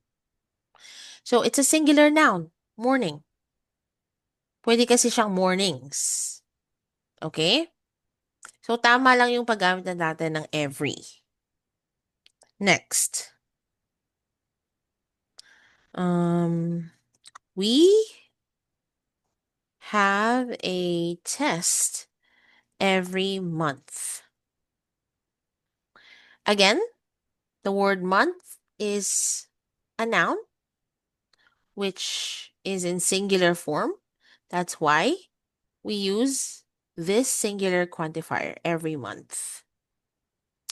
Okay, how about each?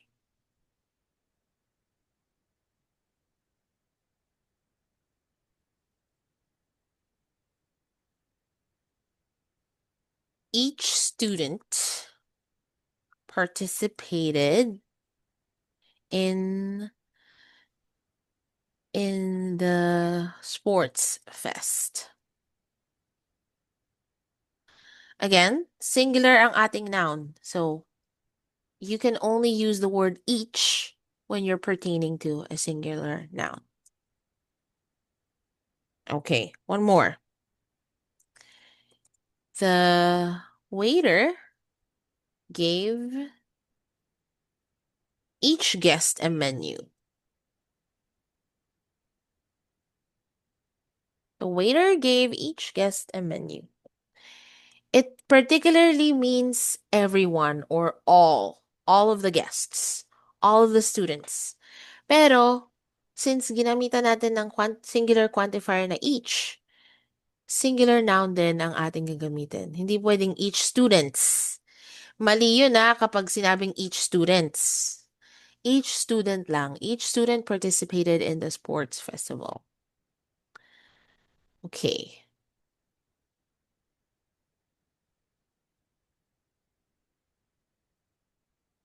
Okay, a little refresher lesson when it comes to present progressive and simple present. Okay, kailangan nyo talagang i-memorize kung kailan dapat gamitin yung mga tenses. Okay? So, pag simple present tense, gagamitin natin siya when we are talking about facts or general truths, permanent situations, habits, future timetables, narrating what happens in books, plays, or films. Okay, let's say she plays she plays soccer every day. So, yung word na place is the word which you can call simple present. Okay? Um Next. The sun rises in the east. This is an example of a general truth. Okay? The sun rises in the east. There you go. So, totoo ba that the sun rises in the east? Is it a general truth? Yes, it is. It's a fact, actually. So, gagamitin natin na verb tense ay simple present. Okay?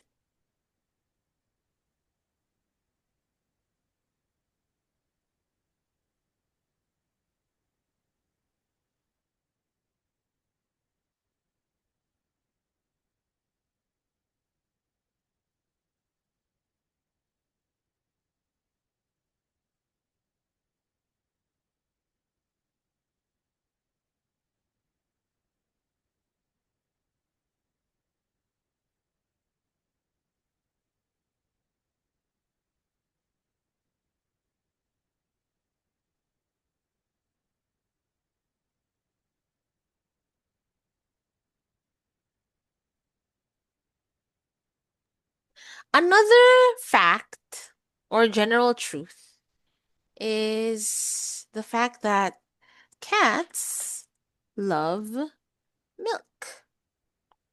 Or kung gusto nyo naman ng the cat drinks milk. Pareho yan simple present tense. Kahit na sabihin na natin na yung pusa mo, hindi naman mahilig sa gatas. Alam ng lahat na halos lahat ng pusa, they love milk, right? So it's still considered a general truth. You guys understand?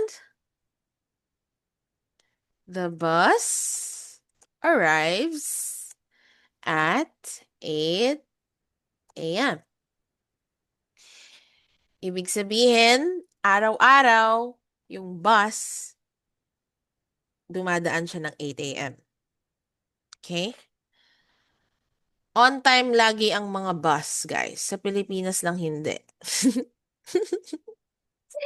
Pero according sa mga estudyante ko from, Korea, Japan, sabi nila, lagi daw talagang on time yung mga bus. Like, it never misses its exact time. Okay? How about habits? Stella?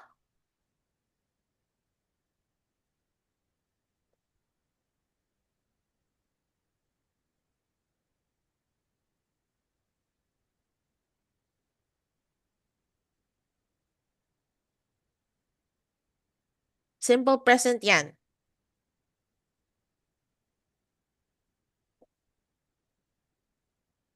Stella smokes every day. It's a habit. Okay?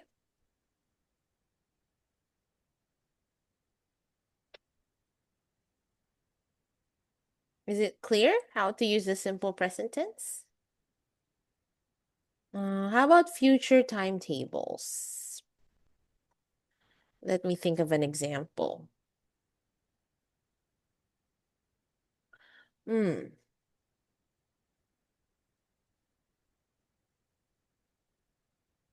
Frank travels overseas monthly. Ibig sabihin, si Frank daw, maraming pera. Ang dami niyang pang-travel. Only travel. Alam ko, naririnig niyo yung term na only travel sa mga anak ng mga contractor, ano? Naka-only travel sila. Okay, so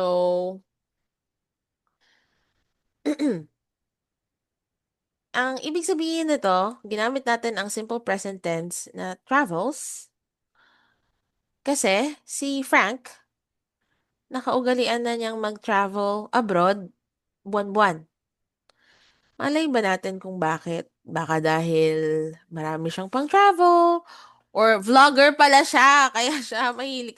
Content creator pala si Frank, ginudge nyo naman agad. Hindi naman siya anak ng contractor agad-agad. 'Di ba? So, si Frank daw, monthly siya nagta-travel. So, it also pertains to future timetables.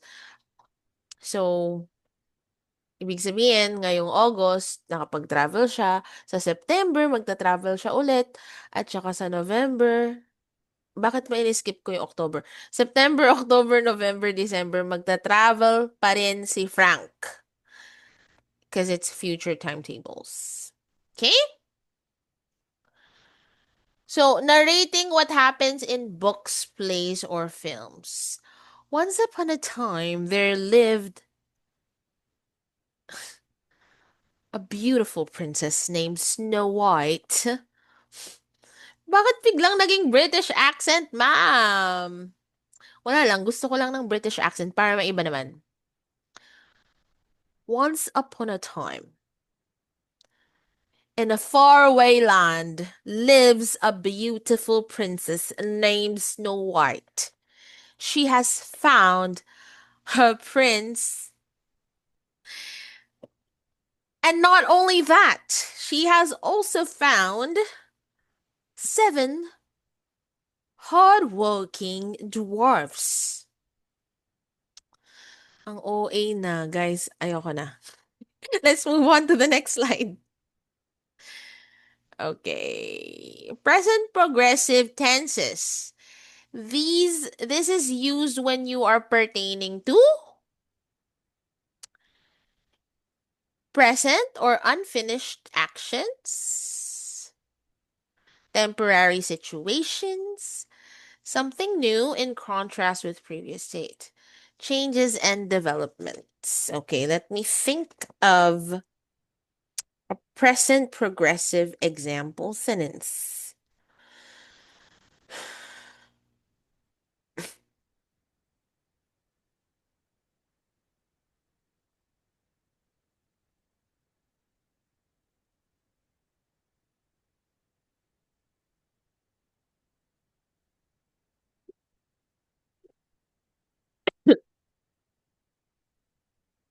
Guys, ang sama talaga ng pakiramdam ko. Gusto ko nang tapusin yung lecture, pero 20 minutes na lang, matatapos na tayo.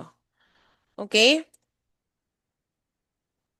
So, present situation na hindi pa daw natatapos. I am reading a book right now. Ibig sabihin, ngayon to nangyayari. I am reading a book right now. Hindi ko pa tapos magbasa. So, please do not disturb me. I am reading a book right now. Okay? Another example of present progressive. She is cooking dinner in the kitchen.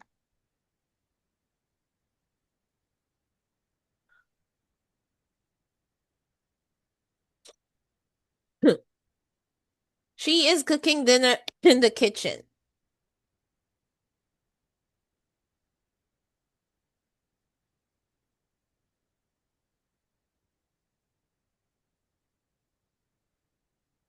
Okay. Kasalukuyan siyang nagluluto ng dinner sa kitchen. Okay, so kung mapapansin niyo, pag present progressive, ing ang idinuduktong sa verb. Hindi lang S, okay?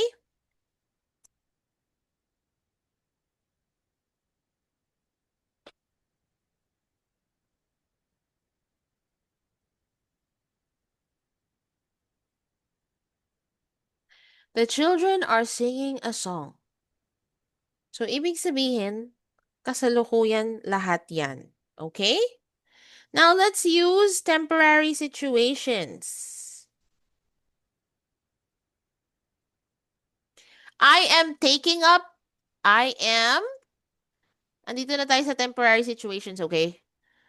I am taking up Bachelor of Arts in English at the Polytechnic University of the Philippines.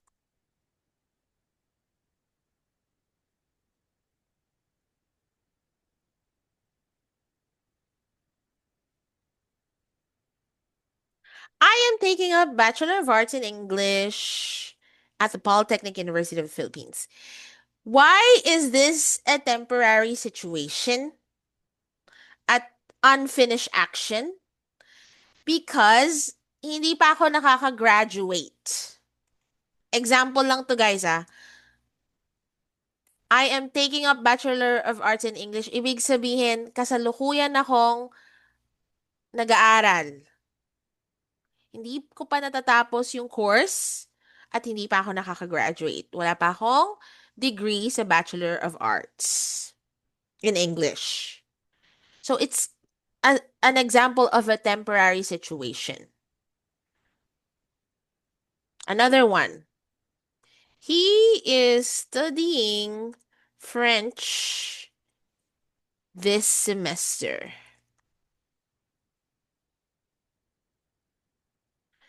Okay, again, ginamitan natin ng ing, yung verb, studying.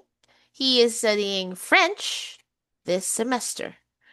Meaning, the semester is ongoing at hindi pa natatapos. He is still studying French.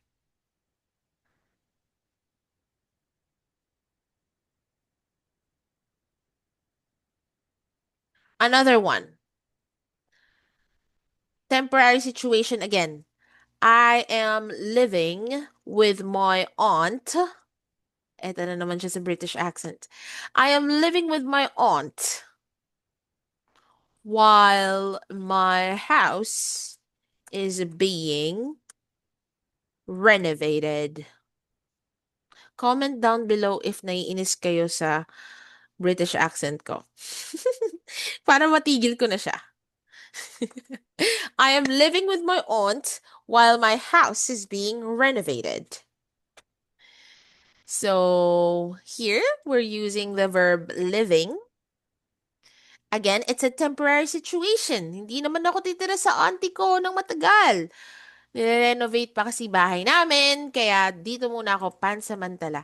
Temporary situation. So that's when you use the present progressive form. Okay? Walang nagtangkang mag-comment. Okay, next.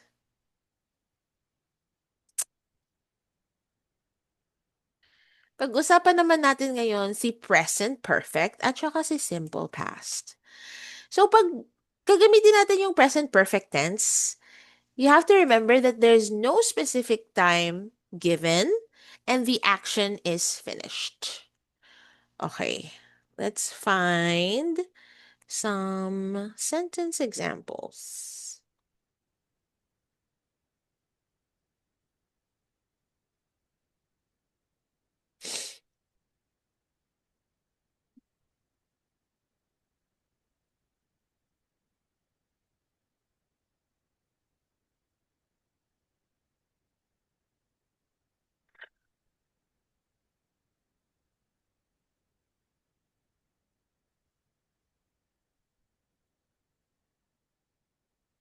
Okay. So, isa sa mga palatandaan na present perfect tense ang ginagamit when you use has and have. Okay? For example, I have, syempre yung have, gagamitin nyo siya sa mga plural subjects, ah. We have, they have, I have. Hindi naman, alam ko yung I, guys, singular siya, pero have pa rin. It's a conventional rule in grammar. They have. Okay? Pero pag singular, he has, she has, it has, Stella has, Anthony has, okay? So, sa case na I, medyo iba to, kakaiba. So, I have visited Japan twice. So, walang binigay na specific time kung kailan ako nagpunta sa Japan, but visited. Ibig sabihin, nakapunta na ako. The action has finished. Is finished. I have visited Japan twice. Next.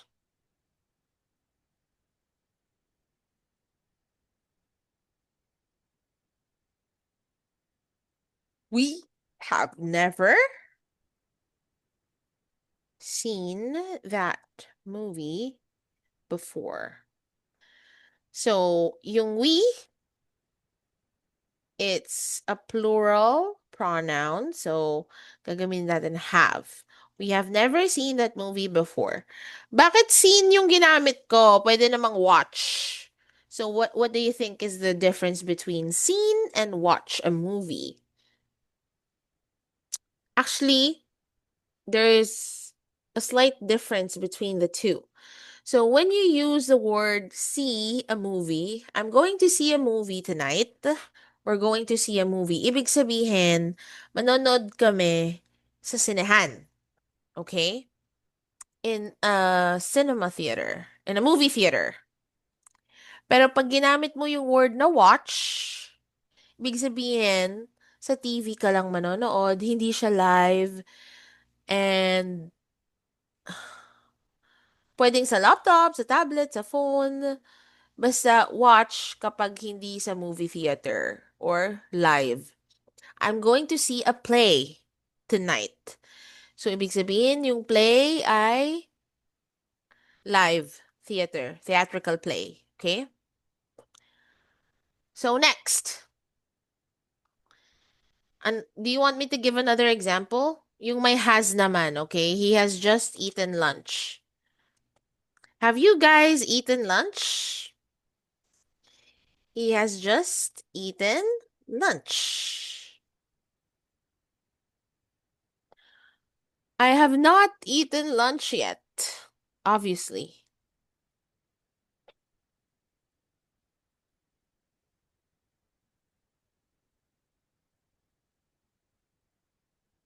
Okay, he has just eaten lunch. There's no specific time given kung kailan siya kumain ng lunch, but the action has been done. Ngayon, ang pinagkaiba niya sa simple past tense, the specific time is given.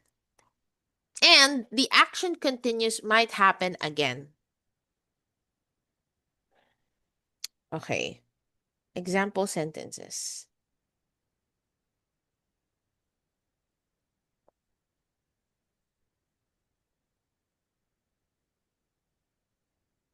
Wala nang has-have dito, ah.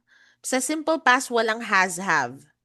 I visited my grandmother yesterday. So, sa example na binigay ko na to, may specific time given kasi yesterday. And the action continues and might happen again.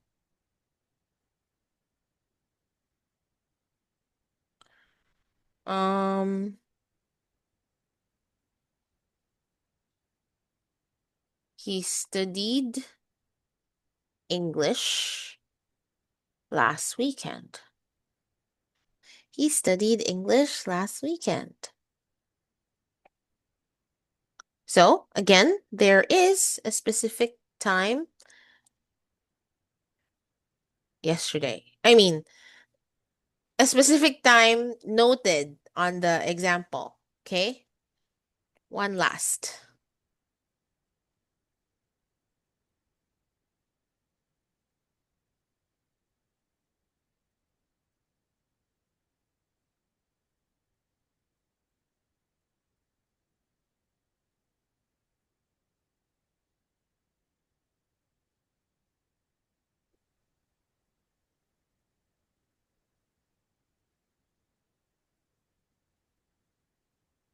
Or dismissed. Dismissed the class at exactly 12 noon. Our lecturer dismissed the class at exactly 12 noon. So, ginamit natin yung simple past tense na dismissed at meron tayong specific time given. Okay? So, there you go. That's the difference between present perfect tense and simple past tense. Okay?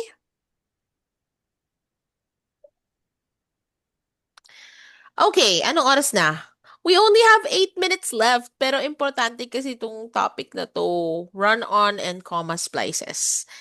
Madalas nyo kasi madalas kayong nagkakamali dito, so gusto ko siyang pag-usapan. Ganun dapat, diba? Dapat pinag-uusapan natin yung mga problema. Dapat pinag-uusapan natin yung mga bagay na importante.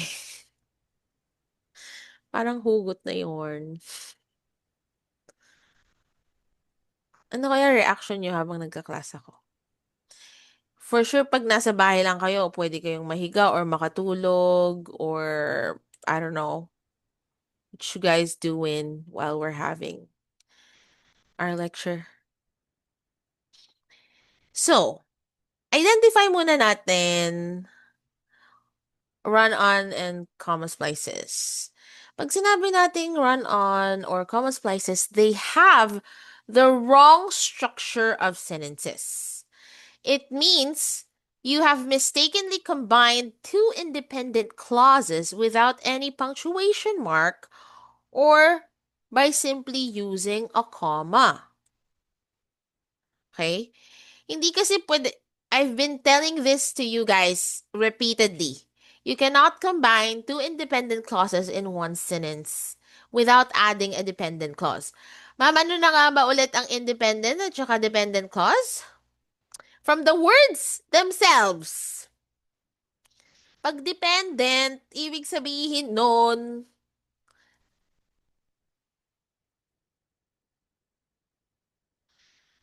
hindi niya kaya mag-isa.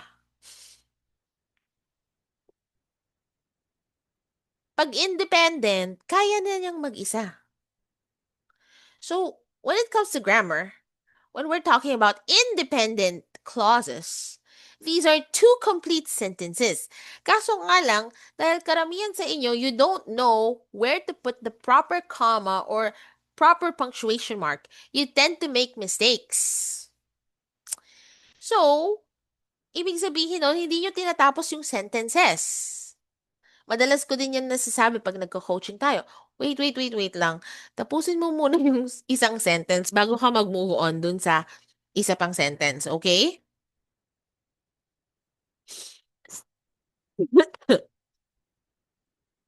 So, in order for you to fix run-on sentences or comma splices, you have to use a semicolon, comma, or coordinating conjunctions.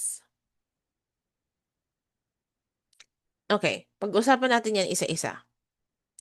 Period to make two sentences, and an M dash. Pero itong M dash, hindi advisable na gamitin tong M dash because it makes it informal, lalo na pag sa writing nyo.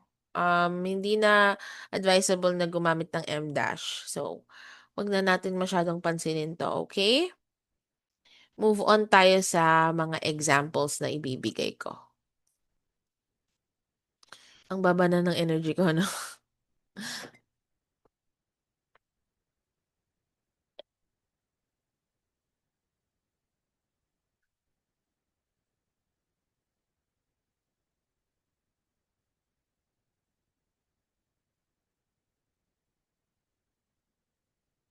Okay. Magbibigay ako ng example ng run-on sentence.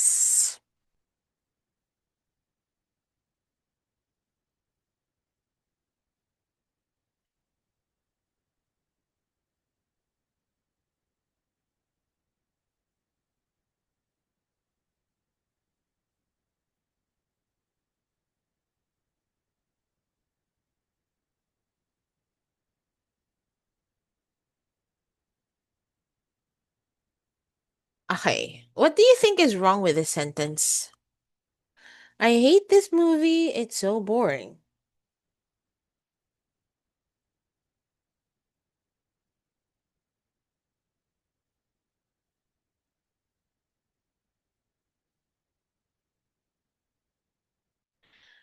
Okay. Again, dalawang independent clauses ang makikita natin sa sentence na to. One and two. I hate this movie. My subject, my predicate. I hate this movie. My subject, it is so boring. My predicate. Dalawang independent clauses yan na pinagsama by only using a comma, which is wrong. Kaya naman, ang dapat gawin natin sa sentence na to is lagyan natin siya ng coordinating conjunction or paghiwalayin natin with a period. Okay? So, pwedeng, ito'y tama. I hate this movie because it's boring. So, because is what you call the coordinating conjunction.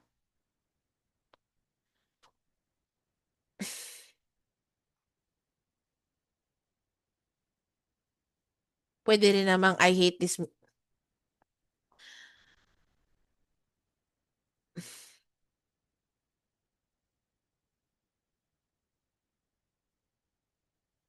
So, eto lang dalawa na to ang acceptable na sagot. I hate this movie because it's so boring. I hate this movie. It's so boring. Period ang ginamit, hindi comma. Okay? Kasi nga, mali kapag comma lang ang nilagay. So, yan yung example ng run-on sentence. Ngayon naman, magtatapos ako sa pagbibigay ng example ng comma splice. Okay? Comma splice naman tayo. Yun yung maling paggamit ng comma sa sentence.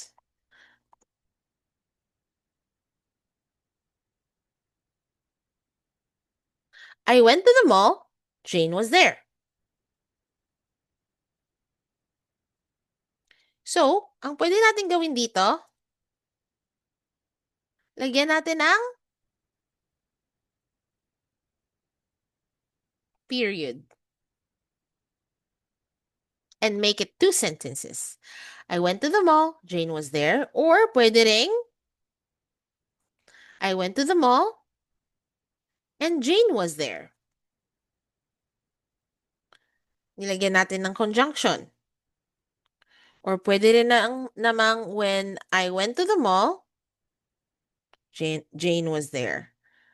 Ayan. So guys, kung mapapansin nyo, eto mali ito ah. But, if paghihiwalayin nyo siya with a period, magiging tama siya.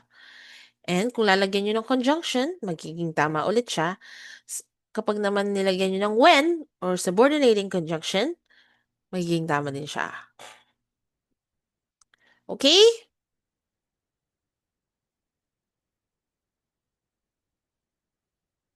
Okie dokie. We're gonna end our Lecture kasi 12 na at alam ko lunchtime na. Do you have any questions before we officially... Uy, mag-picture naman tayo!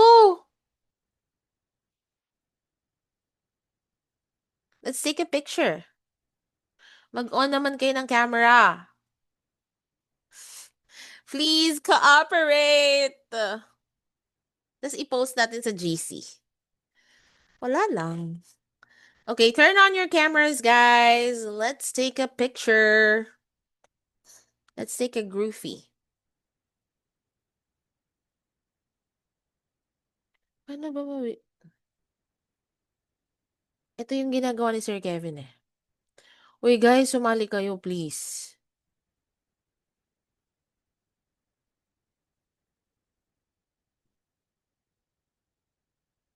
Di pa ako naliligo. Hindi ka naman namin aamuyin! Guys, on your cameras now. See? It's like we're in a real classroom. Ang social ng classroom natin. Parang yung nasa US. Sige na! Mag-on na kayo ng camera. Ay, si Sam! Yeah, I remember you, Sam! Hello! Si Kurt. Ayan, si Kurt. Happy birthday, Kurt! Thank you po. How about the others? Marco, Mark, Natalie, Myrna, Rennie, um, Limay. Ayan si Limay. Natatakot siya. Nag-leave na yung iba kasi ayaw sumali sa picture. Guys, what naman kayo ganyan? Ayan, ayan. We're having more people joining the photo. So guys, si Rhea.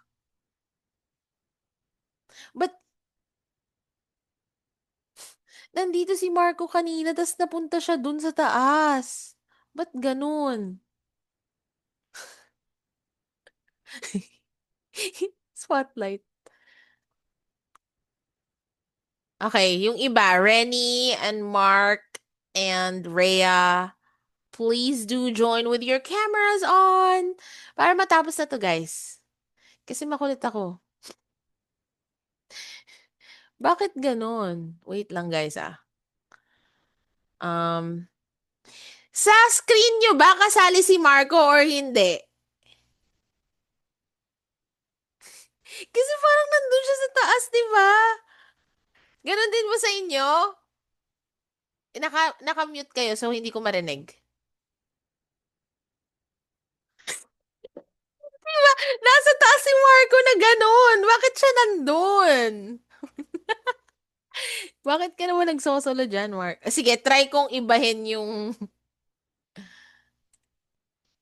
Na-try kong ibahin yung ano yung immersive view. Ayan, ayan, ayan, ayan, ayan. Okay na siya ngayon. So, mag-on na kayo ng camera. So, we have Chin Chin and Rennie who have not turned on their cameras yet. Please do turn on... Si Sir Kevin. Ano? Sir Kevin. Charot, hindi siya yon. Binago niya lang talaga yung account name nito, pero hindi... Ay, nako. Okay, so, wag na natin hintayin si Chin Chin at saka si Rennie kasi I know you guys are hungry and you wanna eat lunch. Kaya naman, let's take a picture. Kayo po pala to, Rhea. Si ano, hello. Hindi ko po alam na Rhea. Nakalimutan ko na, I guess. Alright, let me take a picture.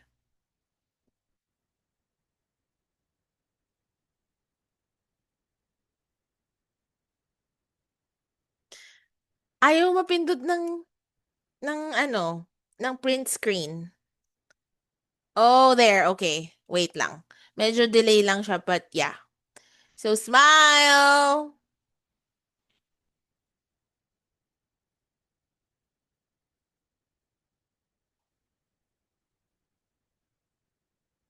Okay, I got the shot. Hopefully I got the shot. But don't leave yet because I just want to make sure that I got the shot. Oh yeah, I got it. All right. Bye, guys. See you next week. Enjoy Bye, your ma'am. weekend. Bye.